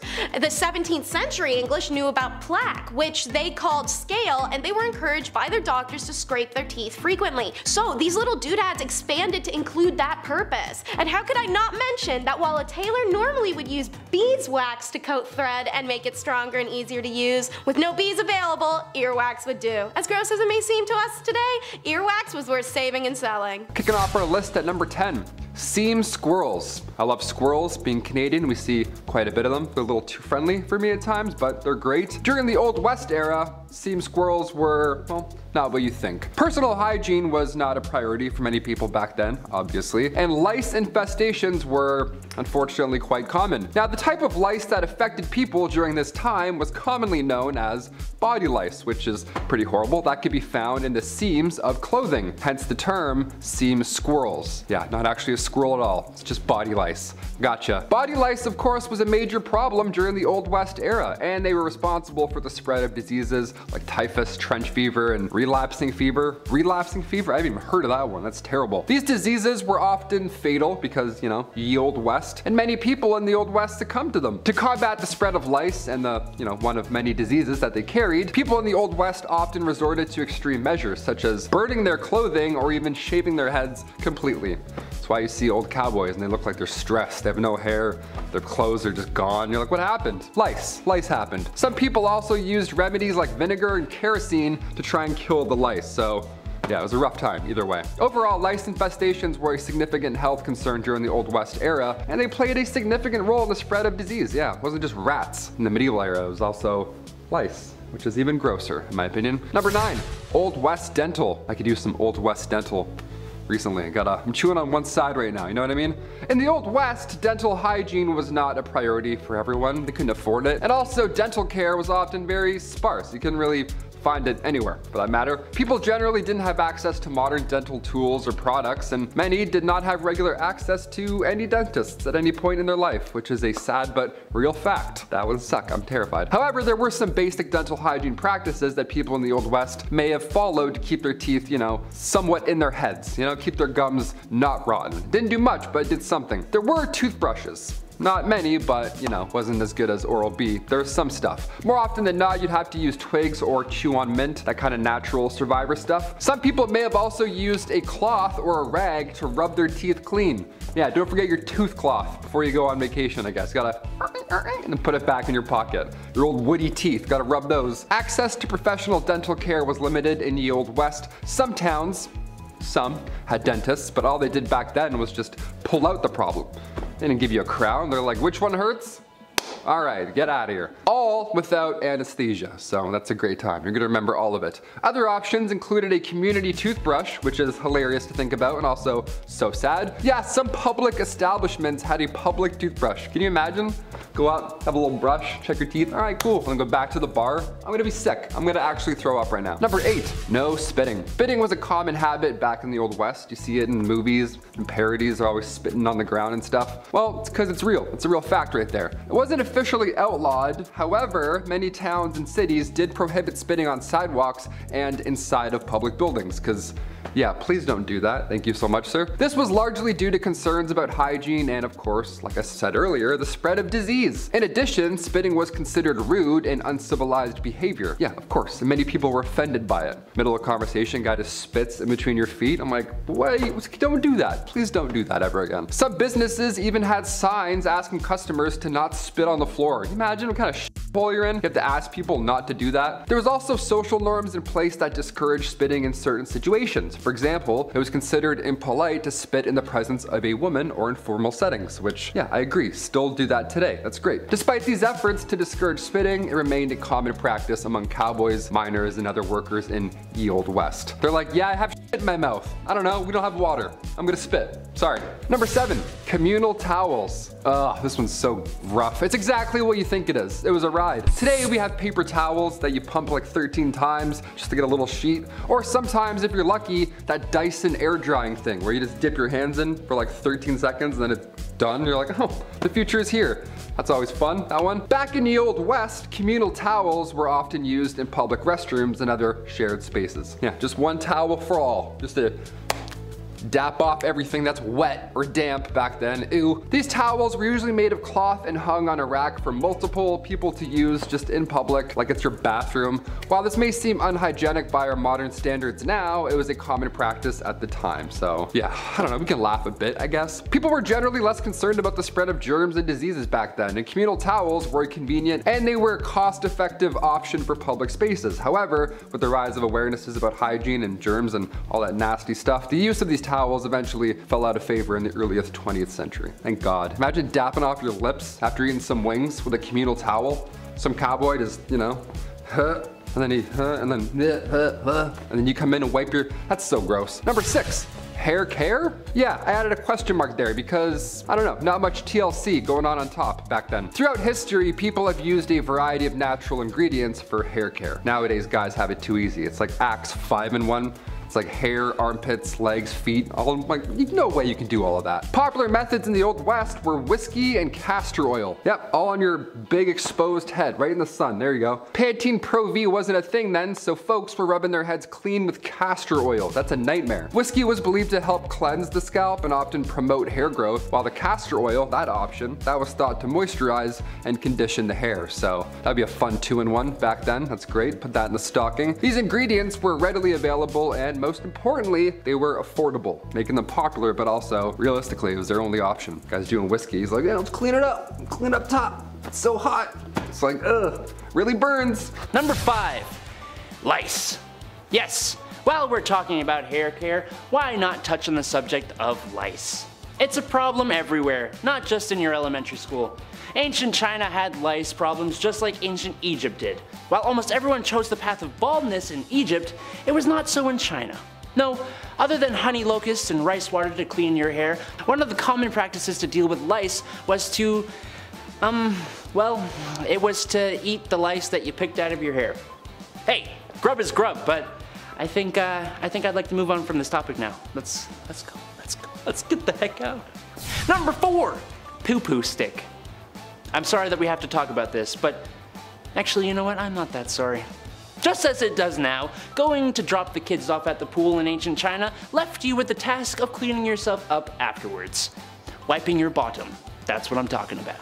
Now, they did have paper back in ancient China, like we talked about in our ancient Chinese inventions video, but paper was expensive and the only ones who really used it were the emperor and royalty like him who would use straw paper. Before that, and for everyone else, people would use a stick-like tool called a chugi, I'm sorry if I pronounced that wrong, which was basically bamboo strips that were shaped to be thin and flat and slightly wide with rounded edges. Some of these even had great water absorption and a lovely scent. Those who were a bit more fortunate would then wash with water, kinda like an ancient bidet, and then use some good smelling stuff to make it all better. Other than that, a lot of people were cool with using leaves or sticks and stones, and honestly whatever could do the trick really. I mean, when you gotta go, you gotta go. Number 3, using dirt to clean? Okay, not dirt, but soil. Ancient cultures, including the ancient Chinese, would use soil as a tool in cleaning, which actually had the benefit of being able to help remove oil stains. Now how did this happen? Apparently, it is believed to be caused by the alkaline qualities of the soil that really helps with the removal of oil. Soil and oil, I did not like that. Which the Chinese actually seemed to figure out how to specifically utilize. The Chinese used a kind of natural alkali to clean their clothes, which evolved to be scented to help keep the clothes nice and funky smelling. The use of this stuff was so popular that there were tons of scented alkali stores that opened up around China, with some even becoming pretty famous. Maybe not unusual, but definitely very interesting and a precursor to modern laundry soaps, so Number 2, water purification. While this may be considered more of a health thing than a hygiene thing, I mean, I'd argue that hygiene is health, so get at me. The ancient Chinese discovered and made extensive use of groundwater for drinking, and they kept record of how they would keep their wells and well water nice and clean. The construction of the wells was pretty important, with the bottom of the wells regularly being dredged to keep the water clean. The inner walls of the wells were reinforced with ceramic bricks and tiles to stop that pesky soil and other impurities from falling into the water, and the openings of the wells were covered to safeguard against contamination from above the ground. The cleaning of wells was even institutionalized as a feast in some places. So cleaner water and food, it's a win-win. Knowing early on that drinking water could make them pretty sick, the Chinese boiled their water and allowed the sediment to settle before using it for cooking and drinking. They also knew what was up with water. They just knew what was up in general. It's pretty great. Okay, let's move on. I'm talking too much. Number 1, no stink. Smelling funky, fresh, and clean was all the rage, as it should be today too. I ain't trying to be on the subway with a nose full of body odor, just as I wouldn't wish to submit anyone else to that. To be fair, not everyone knows they stanky and some people don't get a choice, but back in ancient China, those who were wealthy enough would spice up their weekly baths with roots, flowers, peppers, ginger, and all that yummy smelling goodness to basically create a lovely smelling cleansing soup to plop themselves into. Women would also carry around aromatic pouches that would just keep a nice smell around them at all times. Those who were not as wealthy would have to find other means to keep things fresh though. One that I'm not too sure would actually help smell-wise was applying their own pee-pee to their pits once a year on New Year's. This was done as a kind of disinfectant. But like I said, I'm not too sure about this one, but if anyone has the knowledge, firsthand or otherwise, keep it to yourself, let me know, like down in the comments. I'm genuinely curious. Our story first begins with Shinto, which had purification rituals required before prayer, such as sweeping and washing. 6th century, Buddhism is introduced, and the casting aside of all impurities, which is part of that, can be done by bathing, washing away the 7 ailments while simultaneously taking on the 7 blessings. Bathing culture changed in the Edo period as Sentos brought bathhouses to commoners' daily lives. Before, they were only able to soak in the river. Baths in this period were steaming waters, with the bather often only soaking the lower part of their legs and washing water upwards. Late Edo period also brought Sufuro, which is the first bath in which bathers would actually submerge to the shoulders. Men and women were also sharing the same bath, and it was commonplace for bathhouses to be mixed. Something that freaked good old Commodore Matthew Perry right out when he visited Japan between 1853 and 54. Nudity doesn't always have to be primal, dude. Onsen, or hot springs, is a public bath in Japan that uses hot spring water to clean and relax your body, which has an endless list of health benefits from the mineral-rich water. In the Showa period starting in 1926, more residential buildings with internal baths were built, and home baths became the new norm. However, still feel free to visit one of the many onsens and sentos that still exist in Japan. From the bottom to the top, let's talk hair care. Long, beautiful, shiny hair, and the Japanese believed each strand carried spiritual energy, ritualizing hair but also how to groom it. Women in ancient Japan believed that as the comb passed through, it would gather each strand's spiritual energy. One of the most famous works from the Heian period was the Tale of Genji. It talks about the traditional Japanese beauty and hair care. It detailed using a fine comb and how important it was to have this long, straight black hair for Japanese women, and even men at the time. All women seemingly had this Rapunzel goal, and no art was depicted showing otherwise. Aristocratic women often achieved hair lengths that reached the floor if not past. In order to keep their hair super straight and shiny, Japanese women had one effective hair care routine. The secret? Combing. Japanese women often combed their hair right up to 5 times a day. And while we're on this subject, how about the power of a wooden comb? The most popular materials were the sleekish stones like jade, polished gold, but most of all,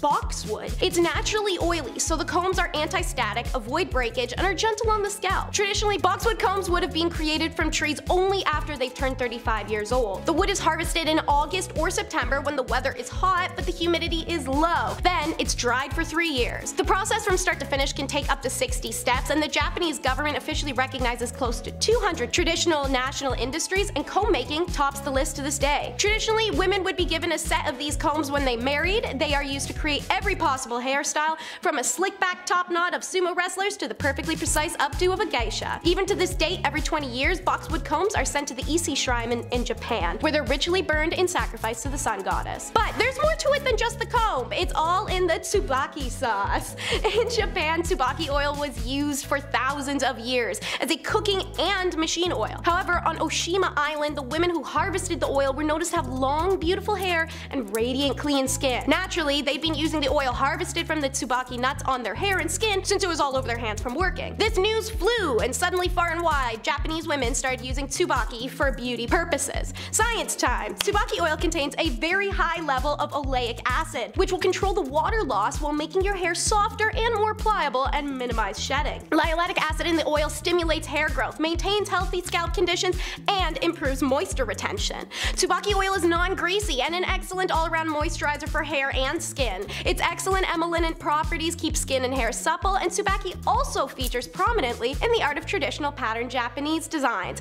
Dating back since the 11th century, they're called wagara, where it became popular in the motif of the Meiji period. Red, white, and black. The country's flag is one shade short from matching the most traditional makeup palette there is. The old Japanese proverb, "white skin covers 7 flaws," describes the obsession Japanese women had for fair skin throughout the centuries. This dates back to the Nara period in 710, when Japanese culture was heavily influenced by Chinese and Korean culture. During the Heian period, Japanese beauty aesthetics shifted away from imitation. They continued to apply the white powder to their faces, but then they started plucking eyebrows and repainting them higher, and then they blackened their teeth. By early Edo, aka the 1600s, the red, white, and black color palette was in effect. Red lip rouge and fingernail polish, white face powder, and black teeth and eyebrow pencils. Pigments were produced from fresh safflowers, became so expensive it was said to even be worth its weight in gold.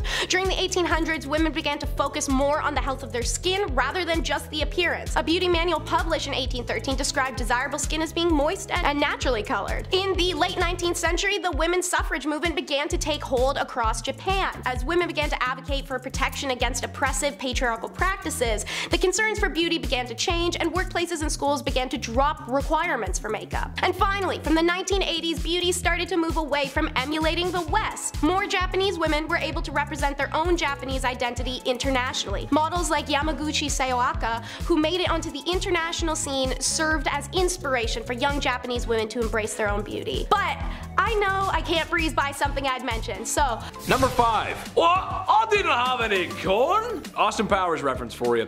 You know the character I'm talking about, I can't say it. Here's a hygiene product that just makes me question life. The very fabric of our existence. Whether it was the Big Bang or the almighty creator, there's just no way this was ever meant to happen. It doesn't make any sense. One day, somebody was walking along the Nile River and was unfortunate enough to step in crocodile droppings. Now, most people would say gross and move on. Oh, no, not the people of ancient Egypt. They felt the stinky, squishy unholiness on their feet and said, yes, we must bathe in this. And they did. They took the forbidden mud bath, the brown tsunami, the cesspit of no hope. You can call it whatever you want, really, it's horrible either way you look at it. Supposedly it was meant to keep you young and beautiful. My only question would be, at what point did they realize poo baths were a mistake? Was it when they were smelling it and it was bad? Or was it when it accidentally got in your mouth or something like that and you're just like, oh what, got that out of my mouth? That's the Scottish Egyptian, in case you were wondering.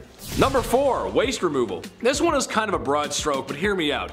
There's no plumbing, no waste removal, and people kind of just go wherever they want. A lot of that unhygienic waste is kind of just laying about. However, the people of Egypt also had the advantage of the Nile River, which means they used that bad boy for everything. Transport, irrigation, a water source, and of course, a bathroom. Which, in case you didn't know, your source of water and irrigation should be two separate, they shouldn't go together, that's not good. This is a good explanation for the plagues of Egypt, besides the sin, bad sinners, no sinning. As years of that kind of negligent waste management are liable to make any pharaoh sick. Don't mix your water with the poo, don't do that, that's bad, don't do that. Number 3, sunscreen. This should come as no secret to anyone out there, but with my rosy cheeks and fair complexion, I would not do very well in the suns of ancient Egypt. Honestly, I don't know how Luke Skywalker lived on Tatooine with those twin suns. Without a little copper tone action, you know what I'm saying? The Egyptians had an answer to that problem, however. Not the whole living on Tatooine part, that just kinda sucks no matter what. Blue milk is weird. They had a makeshift sunscreen using rice bran extracts and a few other ingredients that were meant to help protect against the sun's rays. How effective was it really? Not sure, cause the only stuff I'm willing to test out is the real stuff. And if I get burnt, then I start peeling. And then somebody has to rub aloe vera all over me. Be right back, I'm gonna get some sun. Number 2, cursed craft dinner. You've got no plumbing in your palace, and it's time for dinner. So how does an Egyptian royal make his favorite pot of KD without water? I mean, if college kids can do it in their dorm room, surely they can master the art of post-secondary cuisine. Well, for some unlucky folks, it means taking a pot and walking down to that old Nile River. Almost like people rely on water or something, and take a big scoop of water and bring it back. But while you begin to scoop some water, you may notice someone is picking up crocodile dung. And people are bathing in the water. And to your left, there's a maiden washing clothes, and to your right, there's a man doing something I can't repeat on YouTube.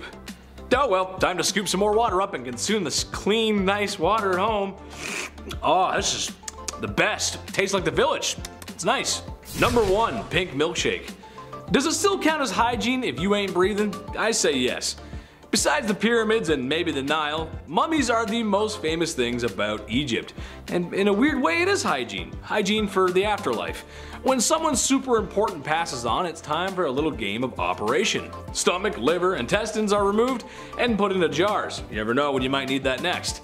The heart is left because it's the heart, and the Egyptians were die-hard poets, so you got souls in there, you gotta keep that.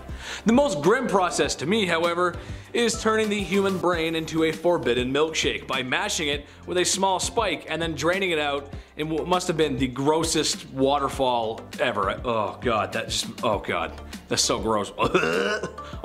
Anyway, then you take some linen and start wrapping the mummy up like a dad wrapping last minute gifts on Christmas Eve.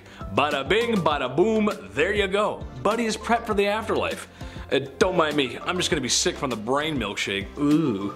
Kicking off the list at number 10, creme blue. It's the 1930s, you're looking for a way to get rid of those upper lip hairs. Well, creme blue promises to have your back. They actually promise to have your armpits as well. Yeah, armpit hair and upper lip hair, gone for good you say? Wow, that sounds absolutely lovely. Just don't read the fine print, don't flip it and zoom in. Don't zoom in.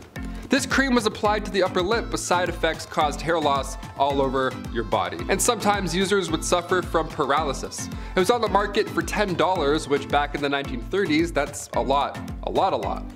Like for hair removal cream, that's a lot. Those are like Beats headphones? What is this? The Journal of the American Medical Association called this product out as viciously dangerous. Rightfully so, and those who suffered from those harsh side effects collectively sued the company into bankruptcy come 1932. The silent killer here in the cream was thallium, commonly used as rat poison. That ought to do it. Number 9, ancient birth control. Although birth control today is easier than in ancient times, it's still a chore. It's routine, it's something you have to keep track of daily, and things go wrong if you don't and lose track. There's a plethora of side effects. You have to take fake ones just so your body, your hormones are all over the place. You can get cancer from these, you can get blood clots potentially. There's very little research on long-term effects for birth control pills. And also I'm speaking not from experience. There's no birth control pill for guys. This is wildly unfair. I have the most respect. These pills mess you up. My friends will tell me their side effects and I can't believe it. You're all troopers. Ancient Egyptians, their method of ancient birth control was by mixing acacia fruit with honey and ground dates. This paste would then be used directly, and believe it or not, it was rather effective. Acacia gum ferments and then turns into lactic acid, which can prevent pregnancy. Not all of these ancient methods worked like this. There's another that's really bizarre, and I'll save that for the end. It's absolutely insane, I can't believe it. We'll ease our way there, you know, we'll start nice. Number 8, lash lure. Turning the calendars back to 1933, the year FM radios and drive-in movie theaters were introduced, and as well as the horrifying and deadly mascara, lash lure. This 1930s cosmetic contained a chemical, p-phenylenediamine. That's how you know it's bad, when you can't even pronounce the thing. This mascara left blisters all over your face, your eyelids, the whole thing. It was really bad. There was eventually a death in 1933. One woman sadly developed an infection, a bacterial infection, and then passed away. It was so bad that later that year, her before and after photos were used in an FDA display titled The Chamber of Horrors. It was a horrible incident, but a good way to get the attention from higher-ups, so something like this never happens again. Lash lure was then the first product in history that was removed from stores entirely, so it worked. We're in the middle of something kind of similar now, I think. Cigarette packages have those horrible side effects to smoking right there on the packaging. The girl with the face. Could we see the day smoking is outlawed? I don't know, I feel like we're close. It's caused quite a few more deaths than lash lure, that's all I'm saying. Number 7, bad toothpaste. Doramad toothpaste was advertised in the 1920s. The ad shows a blonde lady with a lovely smile. Some would even say glowing. Right below reads Doramad radioactive toothpaste. Radioactive toothpaste. That sounds bad. I've played enough Fallout to know that radioactive toothpaste probably isn't a great product, especially to put in and around your mouth. It even loudly advertises its radioactive ingredients. Can you imagine this? Increase the defense of teeth and gums. The cells are loaded with new life energy. Good gums don't bleed, they actually glow. That last one I made up, but you can't tell, right? How insane is this? This secret ingredient to shinier smiles and brighter futures was thorium. The god of thunder does not brush with thorium. He uses it to polish his hammer. Yeah, it's very toxic. Number 6, Gorad's cream. Once advertised as a magic beautifier, doesn't that sound like a neat time? Gorad's Oriental Cream hit the market back in 1936. This cream was supposed to freshen up your skin, make you look lighter, younger, whatever Paul Rudd's doing, whatever his secret is, we're still trying to figure that one out. That sort of thing. But instead, this skin cream had one user ending up in a book that's very Chamber of Horrors style. This magic ingredient that was meant to magically make you beautiful had some magic mercury in it. Not something you want on your face, yeah, at all. The results were haunting. This woman had soon developed black gums, her teeth loosened, and dark rings appeared around her eyes and even her neck. Mercury poisoning is not fun. Number 5, loincloths. Going back to ancient Roman and also ancient Egyptian times, the loincloth was used by all. Either that or you would just be naked. I found this neat step-by-step online on how to make your own loincloth, because that's apparently what I do on my free time. Thank you for asking. And it's a bit more complicated than I thought. It's way more complicated than just throwing on sweatpants or even, you know, the towel folds like a toga. This had numerous steps. We don't have a lot of archaeological evidence because these linens barely made it through a decade, let alone all this time. But ancient Romans would use leather to make underwear. That's a fun little fact right there. Hot goat skin wrapped around your waist in the hot sun. We love it. We still use leather today when it comes to undergarments, but I'll let Adam tell you about that one another time. That's more of an at-home one. Number 4, food as medicine. Trying to prevent bad things before they happen, it is a very human skill to have. And when it comes to preventative medicine, the Egyptians had some methods. One more obvious solution is diet. Eating the right stuff truly does help lead to a longer life, but eating the specific right stuff can directly prevent certain issues. As a prime example, the laborers that would build the massive iconic structures we know Egypt for today were kept fed with diets that include a lot of onion, garlic, and radishes. Now, I don't know if the ancient Egyptians knew the chemicals these foods contained, or if they just put 2 and 2 together, but onions, garlic, and radishes contain why did I do this to myself? Contain allistatin, allicin, and raffinine, which are very helpful when it comes to preventing diseases in the super crowded working and living conditions the laborers existed in. That allicin really helps. Another example would be to cure night blindness. In these circumstances, doctors fed their patients powdered liver, which is rich in vitamin A, which is a vital nutrient for vision.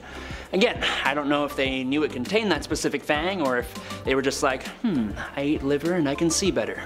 Discovery! Number 3, acne. Ancient Egyptians came up with an interesting method to getting rid of those pimples. Now, this was long before Dr. Pimple Popper was ever a thing, and physicians back then discussed pimples as such. Ready for this? They called them these elevated spots, with black tops that can plague your skin for 4 to 5 years. But by squeezing said spots, you force out the maggot inside. Yeah, blackheads were referred to as maggots. That's what they thought they were back then. Imagine your partner, hey, can you get this pimple on my back? Yeah, I think I got some maggots, thanks. No thank you. That's pretty horrible. That's a horrible reference. They would refer to severe cases of acne as maggots that lie in a bed of roses.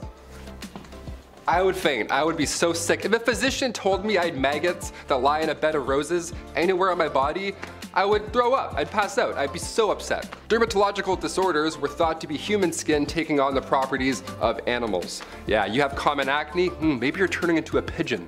Who knows? Ancient Egyptians would use honey, vinegar, turpentine, and emulsion of bitter almonds, all to get rid of acne. Yeah, sounds like a horrible alternative. I would much rather just have acne. Maggots? Dude, I'm done with this channel. I'm out of here. That's so gross. Number 2, eye makeup. Almost everybody and their mums knows that the Egyptians wore that crazy awesome eye makeup. But what you might not know is that it didn't just serve the purpose of making you look absolutely stunning. No, a lot of these eye makeups were lead-based. Now, that sounds pretty bad, I can't lie. It does.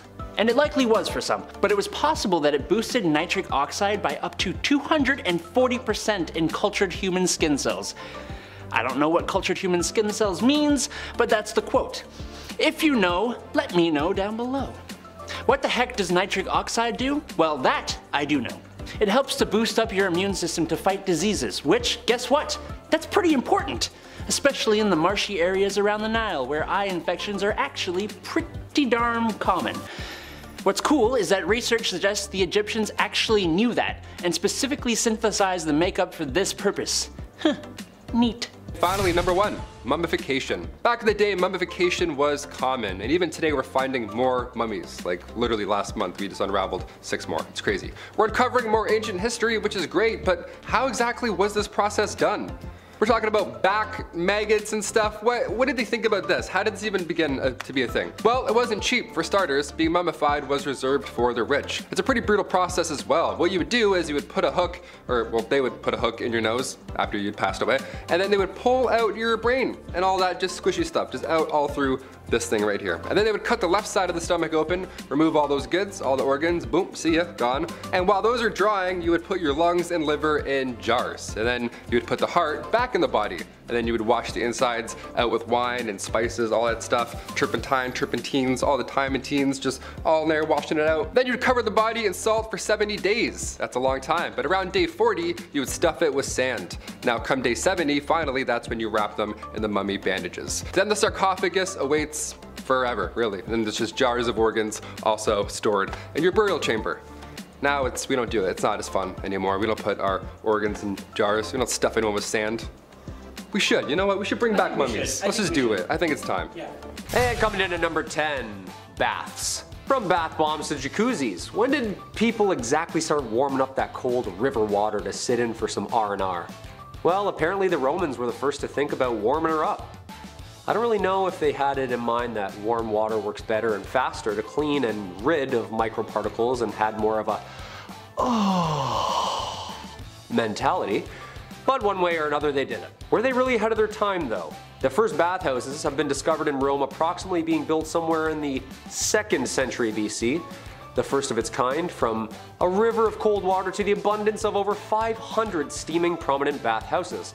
You could pamper yourself head to toe for a small price, small enough so that even the poorest could bathe.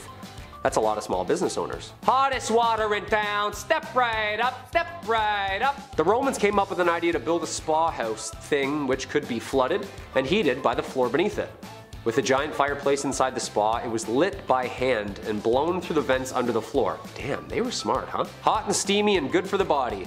And clean. Well, cleaner. The bathhouse was a technology of its own, and it seemed like humanity was headed in the right direction. No, they were not. Number 9. Wiping. Do as the Romans did. It's thought that these people thought of literally everything before us. Oh yeah? How about pogo sticks? Think of that? Huh? Pogo-initis? No, you didn't. Look that up, did they? Over the years I've had some pretty jobs, but nothing as shitty as this one. Literally. Sire, would you like fronteth to backeth or backeth to fronteth today, sire? That's right, there was a job for that. People had to have had started wiping at some point, right? But who exactly and when? The groom of the stool, chief gentlewoman of the privy chamber. Call it whatever you like, we know what they did. So what exactly did they wipe with? Well, usually hay, sticks, fur, or even seashells. Every single one of those sounds itchy and terrible. I know what Charmin can do sometimes, and I can't imagine what a piece of oak could have done back then. Was there splinter taker-outers as well? I can't help but feel, although how painful and stinky it was, I'm sure there was at least one shared laugh, a little quality time spent with some royalty to say the least. Although this career is speculated, both King Charles I and King James I had them, so unless they decided they wanted to do that after them, someone must have continued doing it. I hope for a pretty penny at least.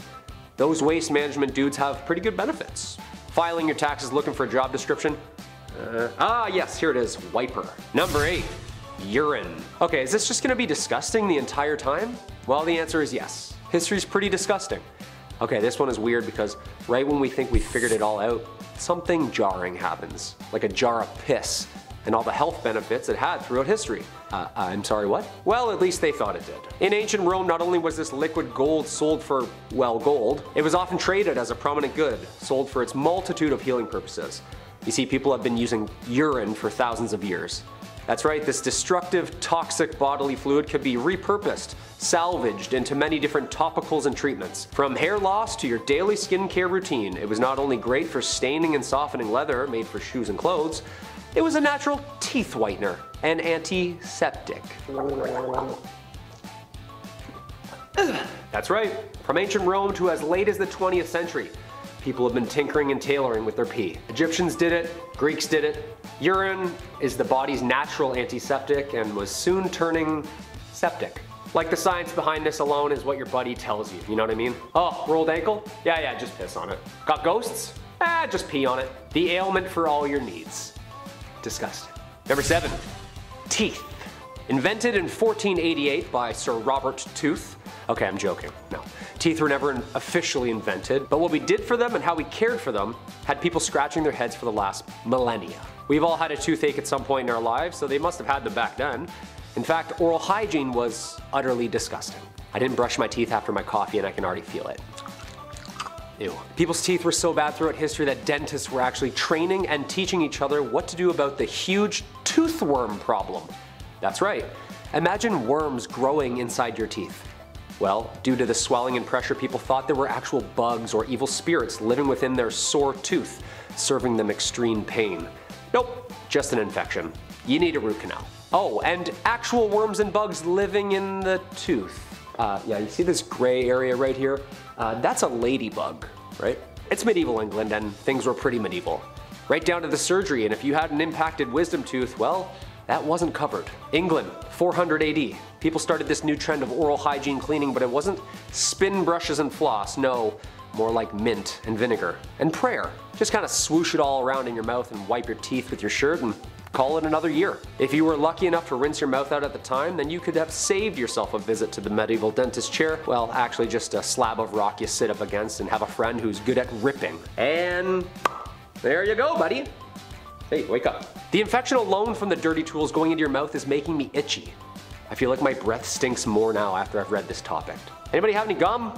Number 6, toilet paper. Finally, something we recognize. Invented originally in China in 851 from the Tang Dynasty, these soft fabric sheets were designed for, well, you know what it was designed for, but yes, mostly the emperor's bathroom breaks and soon caught on for the Commonwealth as well. The higher the class, the softer and more luxurious the material. From leather to silk, butts were seeing a kinder, gentler side of hygiene. 2-ply bark versus 4-ply silk. The use of toilet paper throughout Europe is a messy one. Again, wipers and hay and stuff like that. It wasn't until the toilet paper rule created by Joseph Gaiety in 1857 that this hygiene method would solidify and stay for keeps. The classic under versus over is the tale as old as time. You ever want to get into a quick argument at someone's house? Just peek in the loo, see if they're rocking beard or mullet. It's the simplest way to have a know-it-all show you the patent and tell you how to wipe your own ass.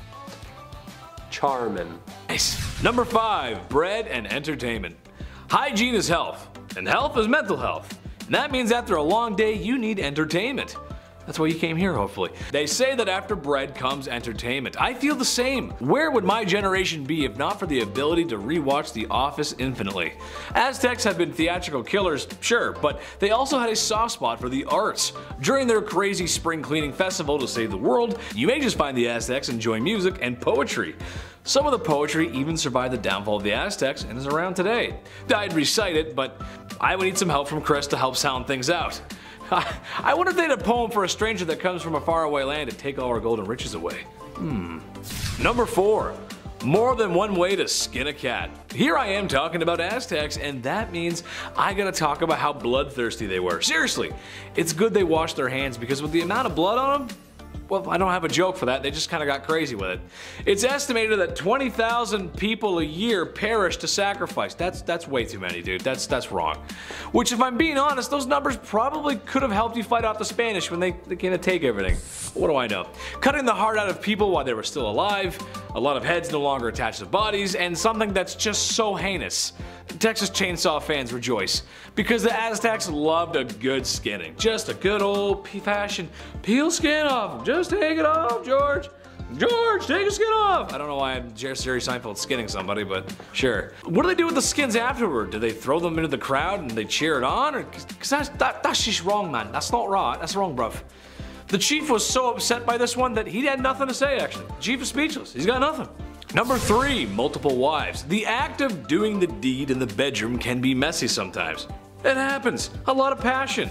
And keeping that area on your body and in your life clean is important.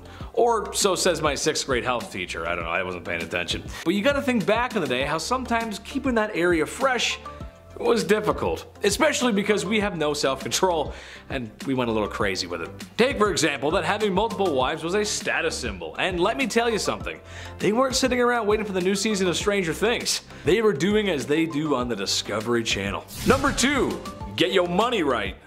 Any good accountant will tell you that treating your portfolio like good hygiene is a good idea. Go for multiple smells, or invest in multiple things. Check out what's on the market. Might be a new perfume, maybe a new stock. And while you're at it, dump a huge investment into fart bucks. Okay, well maybe not that accountant, but believe it or not, the Aztecs were great accountants and had good records of pretty much everything, which is unusual because most cultures in Mesoamerica just didn't. And with the amount of gold and riches that the Aztecs had accumulated over time, it was kind of necessary. So you can understand that when the Spanish showed up, They were salivating at the sight of all the treasure that did not belong to them because Hernan Cortez was going to take it. Hand it over, you nice smelling weirdos. Number 1. Wiped out, dude. Through everything the Aztecs went through or did, it all came down to a fever and a cough. And many other symptoms, actually. All of their triumphs and losses, all their sacrifices, and all the times they tried to fend off the Spanish. Futile, compared to their fight against the sicknesses that the Spanish had brought over. Once there was a patient zero, it was pretty much all over. As good as their roots and medical herbs were at healing, ain't nothing gonna cure that black lung. If it can do what it did to a big handsome cowboy, then it can do the same to everyday people. Dutch! We got the Aztecs sick again, Dutch. I got some chocolate though. Hope you like corn in your chocolate, Dutch. Number 10, snake eyes. Well, not exactly snake eyes, but after extended use of belladonna drops in the eyes, you would probably wish that a snake bit you in the eyes. Belladonna is poisonous. It's no calzone, red flag. But yet it was still used by Egyptian royalty. Basically, the drops of poison would dilate your pupils, and that would be considered to be beautiful. For some reason, I guess, okay. Extended use of the drops had terrible side effects for the user, blindness being one of them. You gotta remember, folks in this time have no social security, and the best doctors can do for you is tell you to go take a bath in crocodile dung. And to pray to the gods for more, I guess. Sure, okay. So to avoid that tragedy, go for the natural look and avoid the eye drops. You'll thank me later. Number 9, more eye stuff. Thought I was done with the eye stuff? Ah, well, guess again, amigo. I ain't done yet. I've got lots more to say about that. Okay, maybe a little. Eyeshadow and eye color. Some ladies today would say no special outfit is complete without it, and honestly, I have to agree, ladies. Sometimes y'all do some stuff with your eyes that makes me say, damn, you look good. Damn, you look good. However, some ladies might be cautious to slap some color on their face if they knew the origins of the product. As for the royalty of Egypt, eye makeup was in. Seemed to be a trend. However, they weren't so cautious of where their makeup got its origins. Egyptian eye glitter had 2 key ingredients: applicable powder and bugs. Yeah. You know the super colorful ones that are like really big and you wouldn't want to be around? Yeah, those, beetles, scarabs, and pretty much anything you could find. They would then crush them into a heavenly pulp and smear it all over their royal faces. I have issues with spiders and wasps as it is. I have no interest in wearing them whatsoever. I actually hate wasps. That's just, even just crushing up a bunch of, and just, oh, this is good. Oh, I love this. This is the best. Yeah, no, don't do that. Number 8, sweet traps. When you're royalty of one of the most successful empires and civilizations in human history, it means you ain't gonna lift a finger. Less than any other celebrities do today, probably. So what to do with all that extra time in your hands instead of living like everyone else? Well, how about a picnic? That sounds nice, actually. Sounds great, right? Except when we bring out all of our favorite treats, the flies and bugs bother us, and we can't look beautiful if we're covered in bugs head to toe. How did the Egyptians fix this, you ask? Well, it's simple. Don't let the bugs bite you in the first place.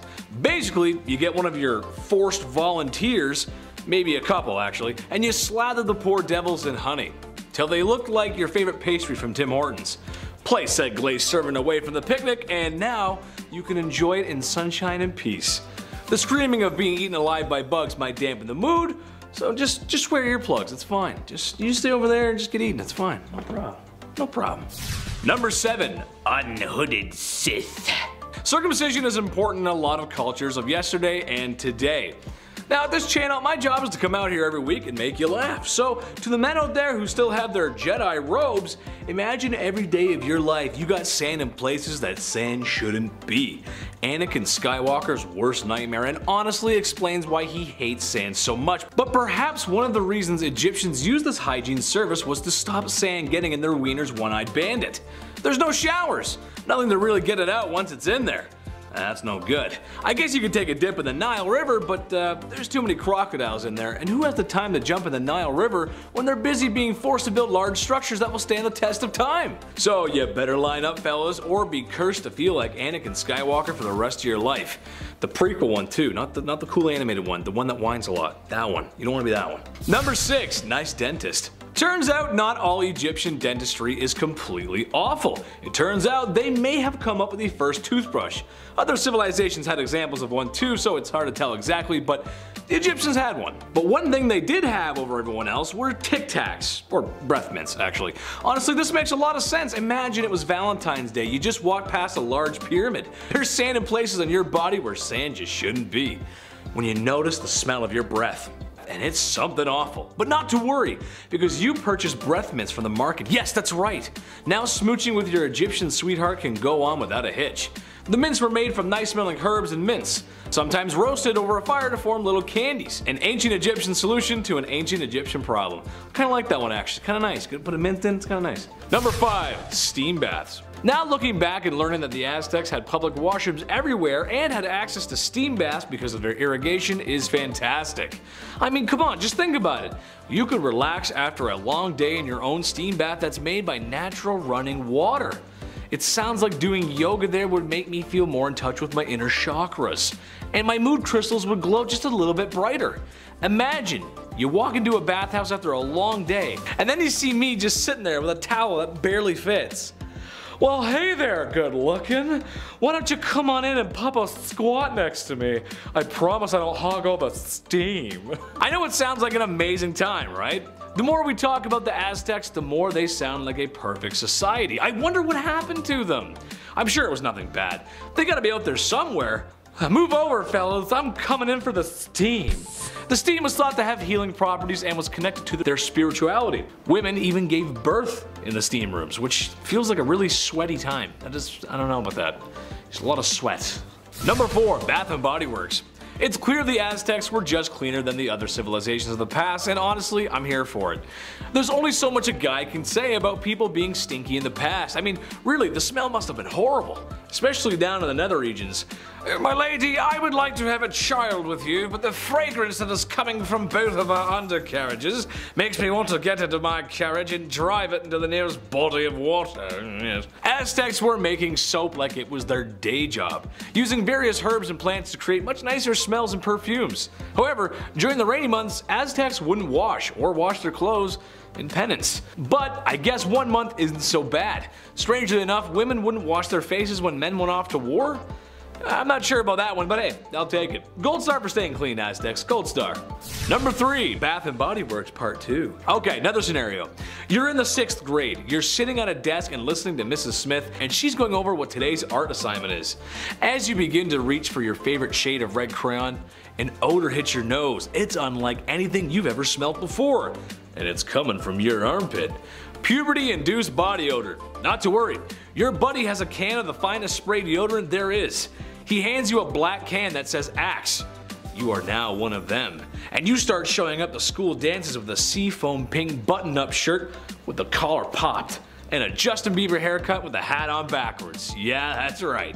All while drenched in a can of Axe's finest. Shark tooth necklace shows every girl in the room that you're a tough guy. God, those guys are the worst. Okay, no, the Aztecs didn't go that far, but they were aware of the horrors of the classroom BO and recommended a special bath prepared with lovely smelling aromas, which makes sense. Good smells go in, bad smells from your bum, they go out. However, there's 2 ingredients that make me question things. Apparently, no odor-killing bath is complete without a fresh bone from a dog and a human. I'm just gonna leave that with you and think about how you'd feel with 2 bones floating in your bath. That's disgusting. Apparently they had to be fresh too, that's gross. Number 2, the Aztec Classic. I'm glad the Aztecs had better hygiene because for once, I don't get super queasy talking about the things people did. However, it wouldn't be a video about Aztecs if I didn't talk about their favorite pastime. Sacrifice. And honey, if they were giving out gold medals for it, the Aztecs would be record breakers. Sure, they weren't the only civilization to sacrifice people, but they did it with such theatrics. It would make my old theater teacher very proud. But unlike most civilizations, the Aztecs did this all the time. Whenever the calendar called for one, it was time for one. And if they ran out of people, they would go grocery shopping for more. Or actually just go to war and take people, which is not good. Just know that when a chief or a religious leader cuts the heart out of a man whilst alive for the entire city to see, he most likely had a clean cloth and water to wash his hands, making modern surgeons proud everywhere. Number 1, the European bug. It's safe to say that Aztecs, while not as clean as people today, they were striving for better hygiene, more than any other civilization at the time, really.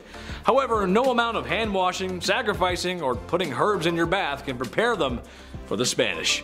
Not just the swords and the guns and invading and such, no, I mean the sickness that Europeans brought with them. It's a plot similar to War of the Worlds, except the invaders brought all the nasties with them. No matter what the Aztecs did, it wasn't going to stop the waves of lovely things the Europeans brought over. Armpits are clean, but now they got black lungs. There's too many diseases to even name, there's a lot. About all things hairy, and how the French royalty all aspired to cosplay Rapunzel. A tale originating from 6th century Paris, France is about two princes who were going to ascend to the throne. They were kidnapped and the queen consort was given the choice: allow her grandson's hair to be cut, or let them die with their luscious locks intact. She chose the sword over the scissors. One of the princes does manage to escape and he cuts his own hair and becomes a monk. In modern times, saying alright kill him instead of a haircut does sound crazy, but back then men who had long hair showed their power and wealth. According to the Byzantine poet historian Agathias, it is the rule for Frankish kings to never be shorn. Indeed, their hair is never cut from childhood on and hangs in abundance on their shoulders. Their subjects have their hair cut round and are not permitted to grow it further. In Germany, men also typically wore their hair long, but they would tie it up in a bun or on the top of their head and sometimes hide it under a fancy hat. In general, Dark Ages were a time where women did rarely cut their hair, and there wasn't really any time period where short hair for women was trendy then.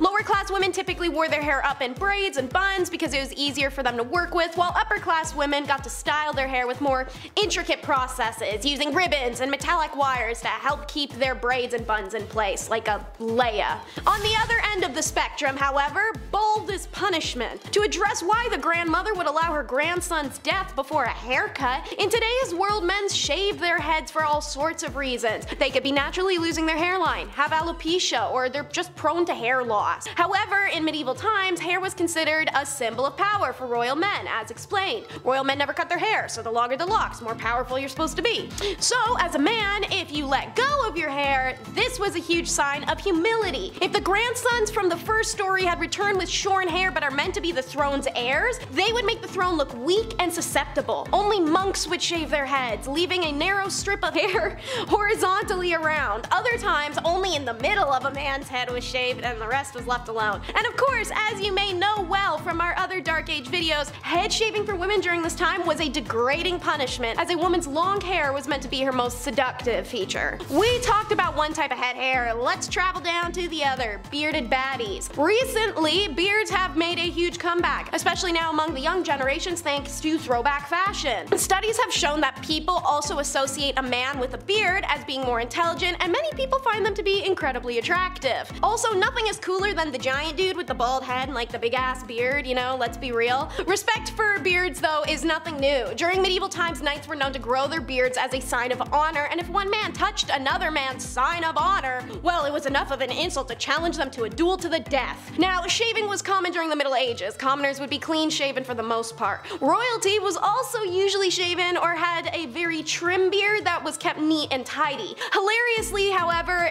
this is kind of how barbers get started. Back in medieval times, mirrors were very small and cloudy, so they're not reliable. They were also only available to the upper class. On top of that, razors as we know them today didn't exist, so if you want to shave, you need to use one of those dangerously long razor blades. So most folks would visit the local barber surgeon for a Sweeney Todd style lineup. As we mentioned earlier, monks had shaved heads and no beards, so they took turns shaving one another as a community. And speaking of faces, the Dark Ages were surprisingly skincare obsessed. Vikings are remembered as some of the most hygienic of historical people, and they were reported to have the best practices of personal hygiene in the early Middle Ages especially. Most notable was the near daily bathing they did in the cold waters of fjords and rivers. They used combs made out of ivory or innate wood carvings, and they practiced braiding their hair for prestige and ranking. The daily practice of bathing and personal hygiene actually was what spared the King of Poland from an outbreak of plagues that had been seen in Europe. Meanwhile, in England,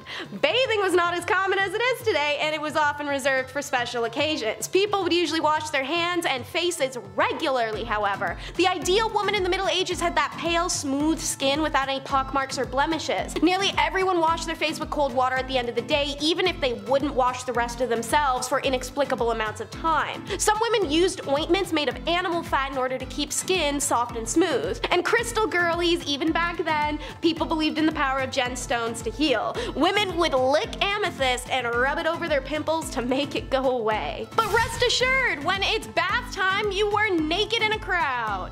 In many Middle-Age cultures, public bathing was commonplace. The Romans, Egyptians, Greeks, they were especially known for their bathhouses. And in the spring and summer, commoners could be spotted using streams and rivers to take a bath on a nice warm day. Back then, this wasn't seen as being indecent or strange. Water was scarce, and the process of heating a bath was time-consuming and expensive. So it was also common to share bath water among a lot of people and be less wasteful. However, people are still humans after all, so like teens at a pool party, public bathing became associated with a certain level of sensuality. Seeing as this was a time period where intercourse was usually in hearing or seeing range of your imminent direct family, it's not a surprise this happened, let alone the fact nobody actually cared if it was. Well, except the church. They threw a bunch of laws around to try and limit that crap, but that's always what they've done. Anywho, in Japan, they still continue the tradition of public bathing in hot springs to this day. However, they have the option to segregate men from women, so it's not as often that people leave the public bathhouse to hook up nowadays. Not to get you guys too excited either, but... Number 5. Moss. We're halfway through, and I'll say it again. I'll remind you all again, I have the utmost respect for you ladies. As a guy doing this list and like writing this list, I mean the things you had to craft back then and then, you know, put, oh my lord. For example, going back to the 10th century, this was a time long before Tampax was ever even a thing. Women were forced to get creative when it came to personal hygiene. They had to just figure it out themselves and literally collect grass or moss, sheepskin lined with cotton. It was mostly moss all the time. You all are absolute troopers. If it wasn't moss, other solutions were small pieces of wood with lint wrapped around it. Number 4. Q-tips. If you haven't heard, Q-tips are not for your ears. Yeah, I thought this was a rumor. Turns out we're all lawbreakers. I use 2 at the same time if I'm in a rush. No, flip them. I'm a vigilante when it comes to Q-tips. Q-tips were invented in 1923 by Leo Gertzensang, right after his wife stuck cotton balls to the end of a toothpick. Kinda sounds like his wife invented Q-tips, but okay, we'll roll with it. From 1923 to 1926, they were named Baby Gays, and then Q-tip Baby Gays, and then finally just Q-tips. It's like a Sweet Baby Ray's, that barbecue sauce. Oh, so good.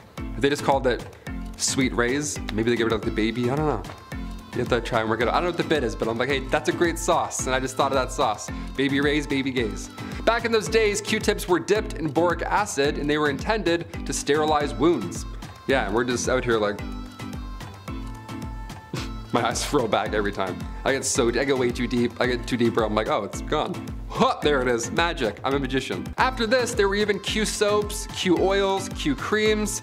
It's like Apple, like iPad, iPhone, the other stuff. So what's this rumor that they're not supposed to be in your ears? What's that about? Well, in 2008, Dennis Fitzgerald brought forward concerns about Q-tips and how they're really pushing earwax into your ear canal, leading to possible infections more than anything. When Cheeseboro Ponds bought the company back in 1962, they added a warning on the box. A warning that we, and I, gladly still ignore. Just talking about this, I'm like, oh, I'm gonna go clean my stuff out. I have Q-tips in my bag, literally, I'm always prepared. Always strapped. Number 3, hair removal trick. In the late 19th century, something called thallium actate started to sweep the nation. It was a hair removal method which even today is the talk of the town. Laser off that peach fuzz for good. Zero. Gone. Thallium was used back in the day, but originally thallium was prescribed for those who suffered with ringworm. But even so, thallium didn't do anything per se about the ringworm, it just caused the patient's hair to fall off. So the ringworm was then easier to find. I'd prefer a haircut if you ask me, but sure, thallium does the trick as well.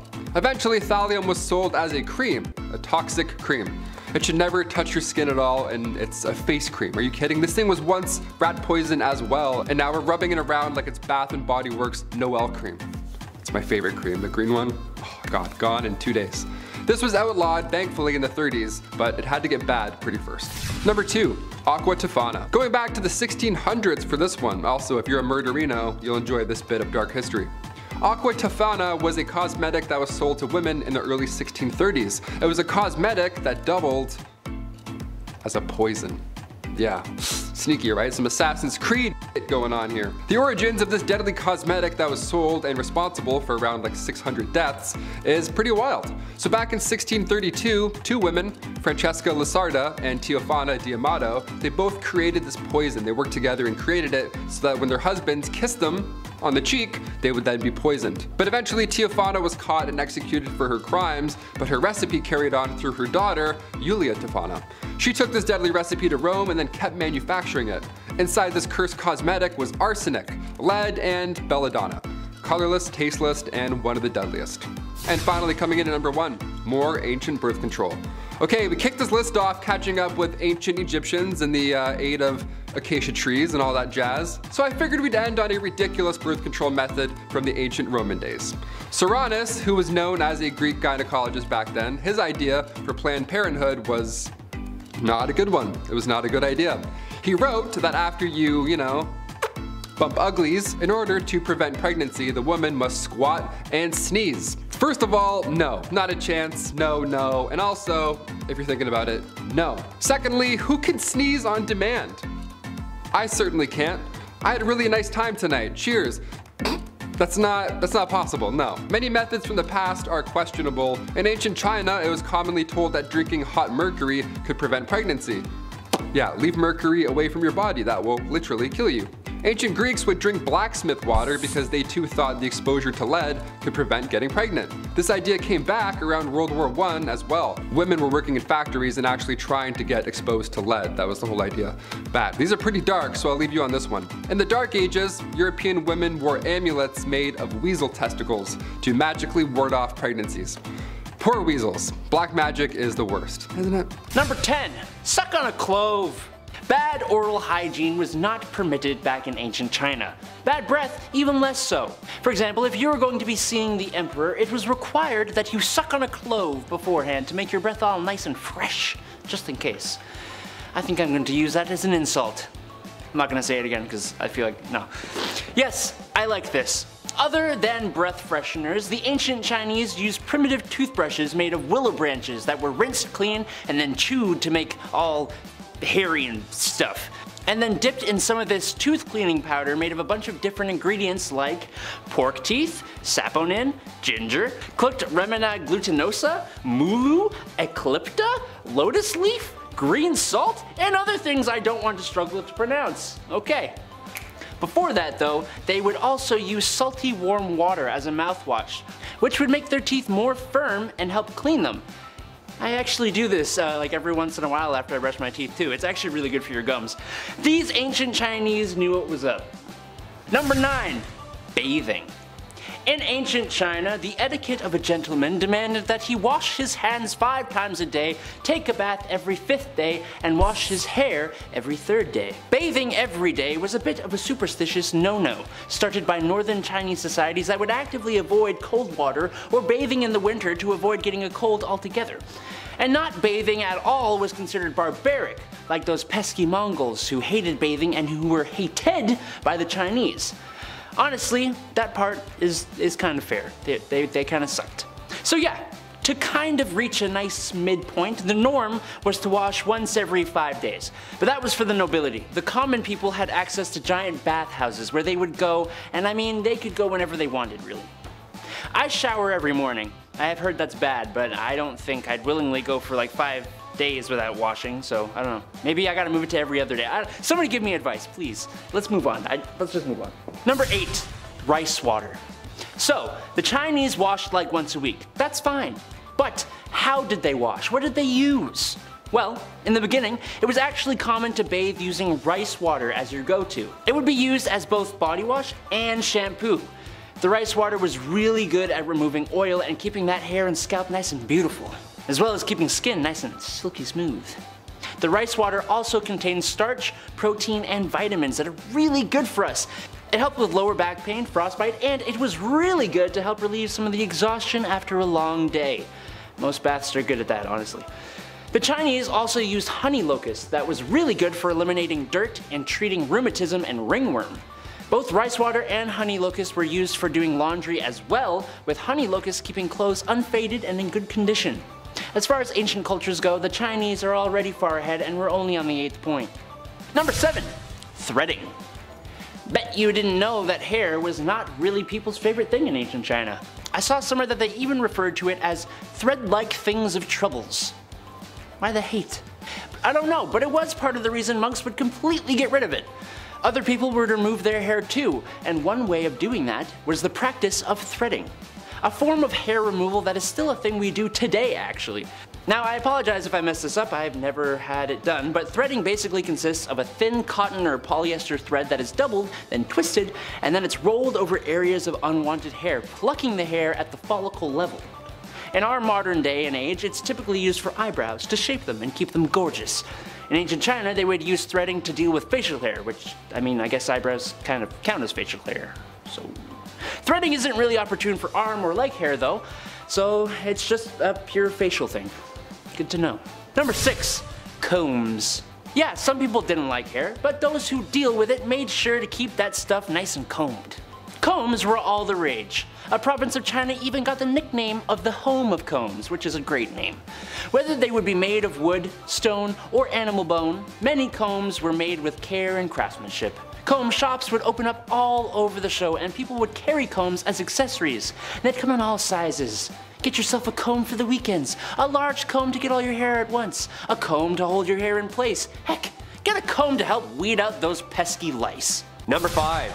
The Great Stink. The what? Oh, no, yeah, I read that right. The Great Stink of 1858 was an event in central London in the summer, during which the hot weather exaggerated and amplified the smell of untreated human waste and gunk that had washed up on both in and on the banks of the River Thames. The problem had been growing for years with an out-of-date technology and overflowing sewage system that emptied directly into the river.